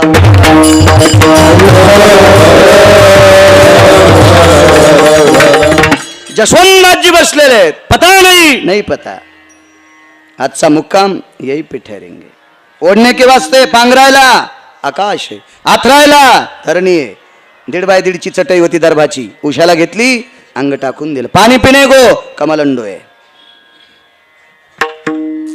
मौलवीने विचार केला, आपल्या एरियामध्ये, आपल्या भागामध्ये सनातनी साधू आलाय, उपाशी कसा झोपवायचा. महाराज कृपाळू लोक होते, आदरयुक्त लोक होते. एक लक्षात घ्या, कुठल्याही जातीला वाईट म्हणण्याचा अधिकार आपल्यात नाही. कुण्याही जीवाचा न घडो. आपल्या संप्रदायात कोणाला नावं ठेवायची ताकद नाही, कोणालाही नावं ठेवायची ताकद नाही. कोणालाही वारकरी संप्रदायात कोणाला नाव ठेवायची ताकद नाही. महाराज तृतीयपर्यंत विमानात बसतो, वेश्या विमानात बसती, काय पात्रता आहे आपली लोकांना नाव ठेवायची. चला, त्या मौलवीना पाण्याची झारी पाठवली. तो श्रीमंत मौलवी होता मुसलमान, त्यानं सोन्याची झारी पाठवली. साधू पुढे पाणी टेकल्या, ज्यानं कमलंडूत पाहिलं तर कमलंडूत पाणी नव्हतं. त्या काजीनं सांगितलं, महाराजजी पाणी पाहिये, जल पाहिये. साधूनं सांगितलं, मी सोन्याच्या पात्रातलं पाणी पित नाही. काय महात्मा असेल पाटील साहेब, बोंडे साहेब, काय महात्मा असेल. तर काजीने विचारलं, सोनं हा राजधातू आहे. आता सोनं 41 वर गेले वाटते. हो, आमच्या पोरायची माय म्हणली सोनं. आमच्या गाईला गोरं झालं, म्हणलं याचं नाव सोन्या ठेवू. आणि चंपाषष्ठीच्या दिवशी गाय जणली, तिला कारोड झाली, म्हणलं हिचं नाव चांदी ठेवू. आपण याच्यातच समाधान मानायचं. मानावे ते म्हणी, कशाला ताण घ्यायचा म्हणलं. आता 1,40,000 रुपये तोळा सोनं आणि 1.5 किलोची सुरई. गवाणे साहेब ती समोर टेकली. साधूनं सांगितलं, सोन्याच्या पात्रातलं पाणी पित नाही. त्या काजीनं सांगितलं, महात्माजी आमचा अपमान करू नका, आम्ही तुमच्याकरता पाणी पाठिले. साधूनं सोन्याच्या झारीला हात लावल्याबरोबर झारी खापराची झाली. काय ताकद असेल त्या तपात. डोक्याची टोपी काजीनं काढली आणि डोक्याला हात लावला. इंशाअल्लाह ला इलाहा इल्ला इल्ला. हे परवरदिगार, हे खुदा, क्या रहमत है तेरी, क्या बंदा है. हे भगवान, हे प्रभू, हे खुदा, काय तुझी नियत आहे, काय तुझी रचना आहे. अरे काय साधू आहे सनातनी.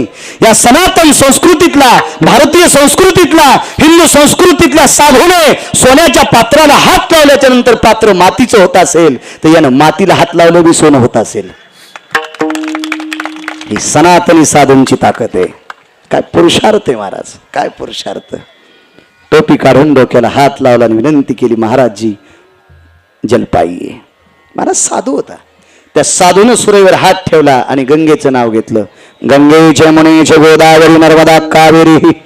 आपण मंगलाष्टकात ऐकतो ना, पण हल्ली हे मंगलाष्टक पण बंद झाले. दुसरे ताई ग बाई ग सखाराम तात्याचा भग्या आणशीराम तात्याची वची.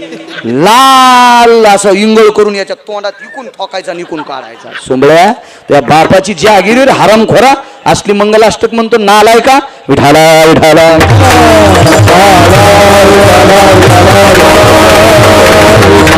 महाराज. या म्हणणाऱ्याला मी पण शिव्या देणं बंद केलं. हे तुम्हाला जोर आलाय त्याला बोलवायचा. विठाला विठाला.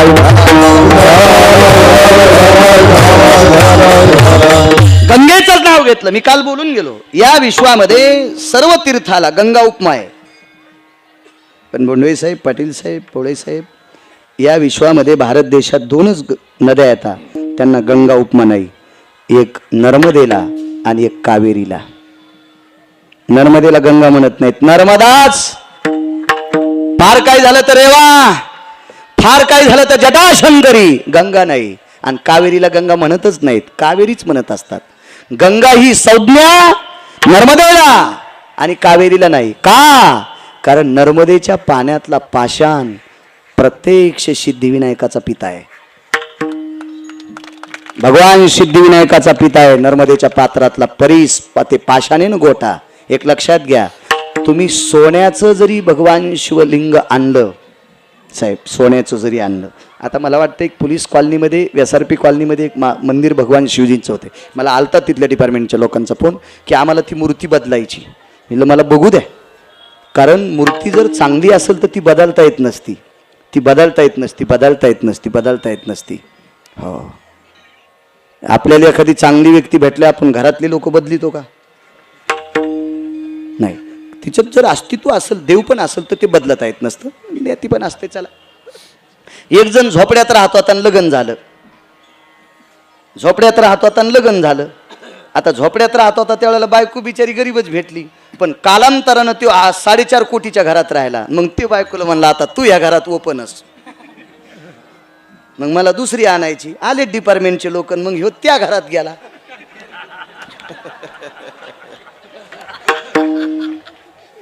त्या घरात गेल्याच्या नंतर घोट्या बसतोर पॅन्ट नसती पाटील साहेब, इतरोकच असती वाटते. मी काय गेलो नाही बरं.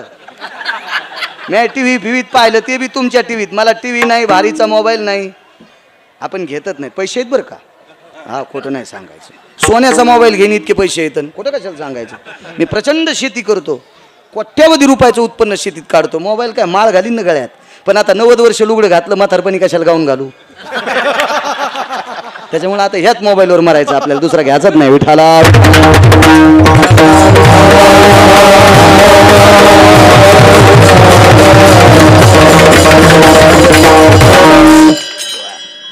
काय सांगू लागलो. हा, नर्मदा. जगात तुम्ही सोन्याचं जरी शिवलिंग बनवलं तर भूदेवाच्या मंत्रोच्चाराशिवाय त्याची प्राणप्रतिष्ठा होत नाही. पण साहेब, नर्मदेच्या पात्रातला जर दगड आणला, तो नुसता ओम नमः शिवाय म्हणून जरी मांडला तरी त्याची प्राणप्रतिष्ठा झाली. शिंदे साहेब, इतकी मोठी ताकद नर्मदेच्या पाण्यात आहे. महाराज जगाला चेतन करण्याची ताकद आहे, म्हणून तिला संज्ञा फक्त नर्मदा आहे. विठाला विठाला.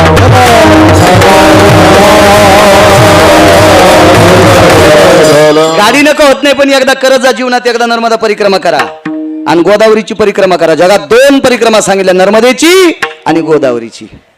गोदावरीची परिक्रमा कोणी कोणी केली जरा पुराण वाचायचा वेळ संपलाय माझा, चला एवढं सांगतोय. मग त्या मातीत सोन्याची माती केली. ज्यानं पाणी आणून टेकलं होतं त्याच्या लक्षात आलं काय महात्मा आहे, काय बंद आहे. सेवकाला सांगितलं रे.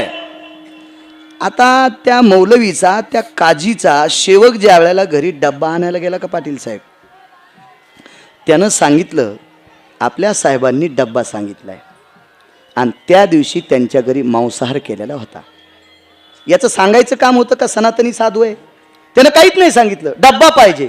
त्या घरच्या बायकांनी डब्यामध्ये मांस भरलं आणि ते मांसाचं पात्र एका पात्रात टेकलं, त्याच्यावर कपडा झाकला आणि सेवकाकडे दिलं आणि त्या सेवकानं जशवंतदासजीच्या पुढे ते पात्र टेकलं.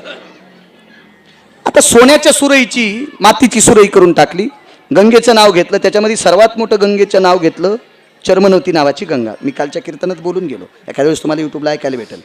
चर्मनवती नावाच्या गंगेनं आपात नावाचा दोष निघून जात असतो. दक्षिणेकडे तोंड करून तिथं स्नान करून तर्पण केलं की आपल्या पितृंचा दोष निघून जात असतो. आणि म्हणून चर्मनवती नावाच्या गंगेला स्मरण केलं, कारण या देशातला मानवी सिंहाचं भोंडवे साहेब तिथं लग्न झालं. तो मानवी सिंह म्हणजे कर्ण, कर्णाचं लग्न वंग देशात झालं. वंग देशामध्ये चर्मनवती नावाची गंगा आहे. आता आपल्या भारतीय संस्कृतीमध्ये वंग देशाला कोणता देश म्हणतात? घरी गेल्या विचका विठाला विठाला.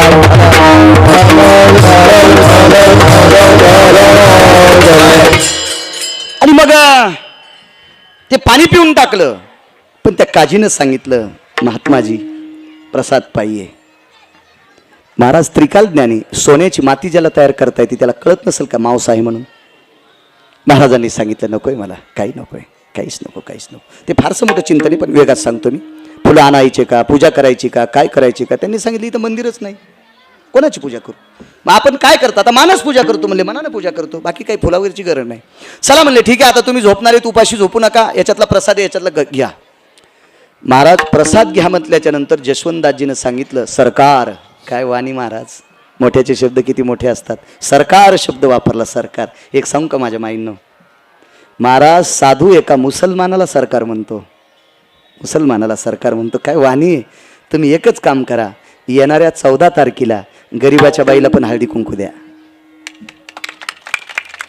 तुमच्या मालकाला आयुष्य वाढेल. पण तुम्ही इतक्या येड्यावानी करता. आमच्या पोराच्या माईने एके दिवशी माझ्याकडून 10,000 रुपये घेतले. मी नेमक्या तुरी इकल्या होत्या, त्या साली तुरी मला जास्त झालत्या. हो, 100 क्विंटल तूर झालती मला त्यावेळेला. भावही बरा होता. 10,000 मागितल्याबरोबर मी प्रसन्न झाला. आता बायकून मागितलं, आयुष्यभर मग कपडे धुती, घरी असल्यावर जेवायला देती, बाहेर तर बाहेरच खातो ना, काय ताण नाही. आणि तुम्ही दिलेले गथुडे तिच्या जो देतो मी, काय इकडे तिकडे फेकीत नाही, काय नाही, सुपारी खात नाही, काहीच नाही, काय नाही, बडीशोप पण खात नाही, काही नाही. त्याच्यामुळे ती मानितीन मला चांगलं. चला मग मी 10,000 रुपये तिला देऊन टाकलेत. पण मी काही विचारलं नाही काय करायचं काय नाही. आमच्या शेजारी एक वयस्कर व्यक्ती राहते, त्यांना घेतलं, गाडी घेतली आणि मार्केटमध्ये जाऊन चांदीचे 2-3 बगवे आणले, पितळाचे 2-3 बगवे आणले, गुळाचं असे 1-1 किलोचे 10-15 ढेकळं आणले, अर्धा किलोचे 10-15 आणले, पाव किलोचे 5-25 आणले आणि शॅम्पूच्या पुड्या आणल्या 500. त्या एक खट्या घेतल्यामुळं रुपयाला 3 पोळे साहेब. शॅम्पूच्या पुड्या रुपयाला 3. आता संक्रांत आली, हळदी कुंकाचा कार्यक्रम रविवारी ठेवला. आमच्या दुसऱ्या गल्लीत आमदाराचं घर आहे, ते कधी मध्ये तिथं राहते. आणि नेमक्या आमच्या हळदी कुंकाच्या दिवशी आमदाराच्या मंडळी तिथंच आमंत्रण गेलं, बाळू महाराजांच्या घरी हळदी कुंकाचा कार्यक्रम. आमदाराच्या मंडळी आल्याबरोबर आमच्या पोराच्या माईनं त्या बाईला चांदीचं बघू, आमदाराची बायको आहे ना, चांदीचं बघू. जिल्हा परिषद सदस्याची बायको आली की लगेच पितळाचं बघू. आमच्या शेजारी पास हो हो घेऊ तुमच्या शेजारी आम्ही घर देऊ, पितळाचं बघू तुम्हाला बी.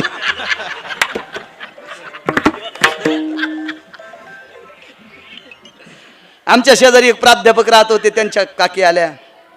म्हणलं या दुर्गा काकू. हो महाराज आले, हळदी कुंकाचं निमित्त होतं आणि मलाही तुमची गाडी दिसली, मला वाटलं तुमची भेट होईल. म्हणलं हो माझी भेट नंतर घ्या, आधी आमच्या पोराच्या माईल भेटा. ते कोकाचं बोटन चहाचा घोट तयारच. ते कुंकू लावल्याबरोबर त्यांना 1 किलोचं गुळाचं ढेकूळ लगे पिशवी गिशवी आमच्या महाराजनीनं. म्हणजे तिला काय आता महाराजाची बायको महाराजीन. हरिपाठात किती अभंग तर म्हणजे पोतभर. हो, डॉक्टरची बायको डॉक्टरीन. हो, उलट्या झाल्यावर काय प्यावात म्हणली बेसी. हो, पोलिसाची बायको पोलिसीन. चोर धरल्यावर काय करावं म्हणली खिडकीतून सोडा. महाराज नवऱ्यानं चांगलं काम केलं की यायला फुकटच पैसे, फुकटच पदव्या. पेताड्याच्या बायकोला पेताडी म्हणत नाहीत बरं, चोट्ट्याच्या बायकोला चोट्टी नाही. चांगलं काम केलं नवऱ्याचं केलं की तिला आपण मात्र पदवी येते. म्हणून पप्याच्या बापाला नीट कामाला दाबी जा, मुंडक दाबी जाण म्हणजे हे नीट काम कर, तुम्हाला फुकटच अर्ध भेटत आहे.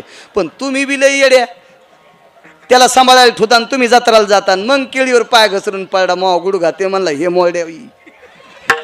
हो, नवऱ्यानं अर्ध केलेलं पुण्य केलेलं अर्ध बायकुल मस्त येत असते. त्याच्यामुळं पप्याच्या बापाला जास्त परमार्थात पाठी जाऊ द्या चला. आणि मग ते काही काहीला अर्धा किलोचे ढेकळं, काही काहीला पाव किलोचे ढेकळं. आमच्या ड्रायव्हरची बायको आल्यावर शॅम्पूची पुडी दिली. मी म्हणलं अगं ऐकलंस का ग? काय हो, मला आज वेळ नाही. म्हणलं 2 मिनिटं इकडे. काय? तू परवाच्या दिवशी होंडी होणार, तुझ्या डोक्याला केस राहणार नाही. ती म्हणली बाई असं म्हणू नका ना. मी म्हणलं मग तू आमदाराची बायको आल्यावर चांदीचं बघवं दिलं, जिल्हा परिषद सदस्याची बायको आल्यावर पितळाचं बघवं दिलं, आणि प्राध्यापकाची बायको आल्यावर गुळाचं ढेकूळ दिलं, आणि ड्रायव्हरची बायको आल्यावर शॅम्पूची पुडी दिली. ह्या पापानं तुला केस राहणार नाही डोक्याला. केस केस एवढ्या नका हसू. तितकी येडी बायको माझी नाहीच, गळ्याची शपथ नाही. आणि तितकी येडी असल्यावर मी अंगाला काव लावून रामदेव बाबाच्या आश्रमात गेलो असतो. चलो पेस्ट ऐकायला. तितकी येडी असल्यावर बिलकुल येडी नाही, अद्याप नाही. हे फक्त तिचं नाव घेतलो आणि तुम्हाला दळायलो इतकं ध्यान ठेवा. इठाला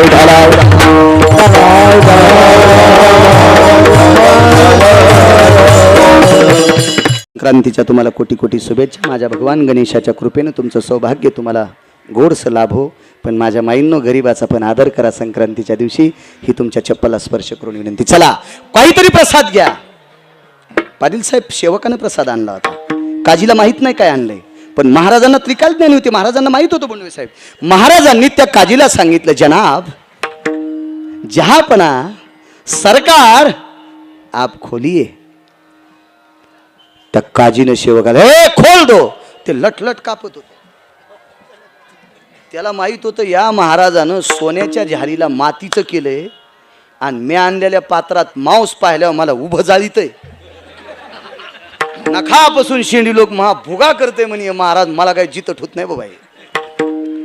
मालकाला सांगितलं मालिक नोकरी गेली तरी हरकत नाही, पण मी काय उघडं करीत नाही. त्याला माहित होते महाराज महाराजच. एक असा थोडाच महाराज होता, लटबाई लटन कष्टासुड तुमची रास मिथून, मी सांगतो इथून तुम्ही ऐका तिथून. चल तुरी कापायला. विठाला विठाला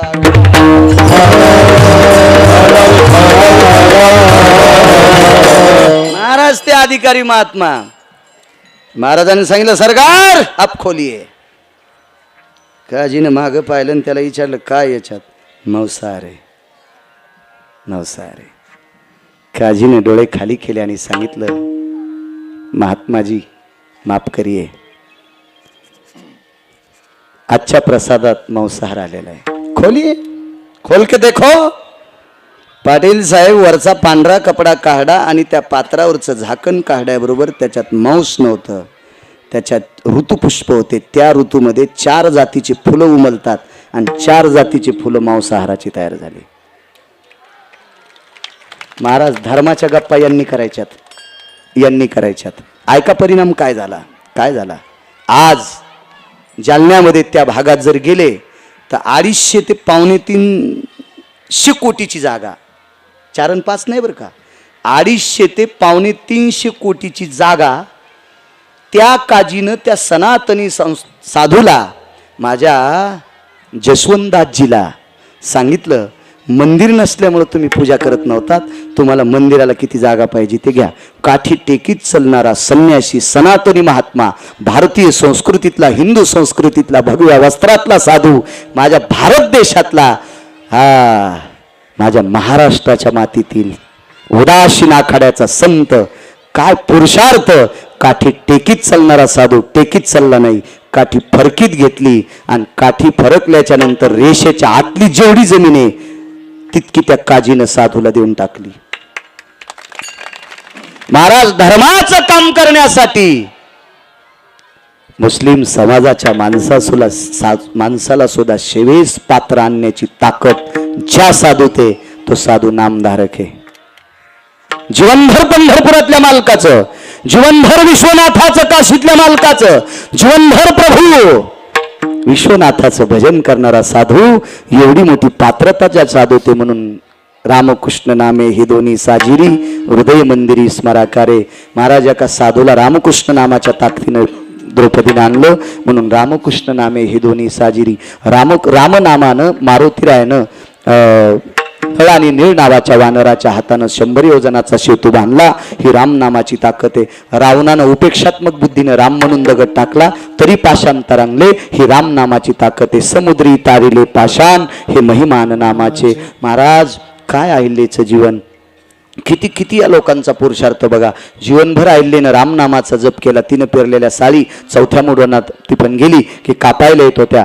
दुष्काळात साधू जगवले फक्त रामनामाची ताकद. एवढा मोठा रामनामाचा पुरुषार्थ म्हणून आणि त्या रामनामाचा पुरुषार्थ माझ्या सिद्धिविनायकाचे बाबा भगवान शिवशंकर यांनी ते रामनाम कंठात धरलं म्हणून ज्ञानोबाराय म्हणतात रामकृष्ण नामे हे दोन्ही साजिरी. विठोबा रखुमाई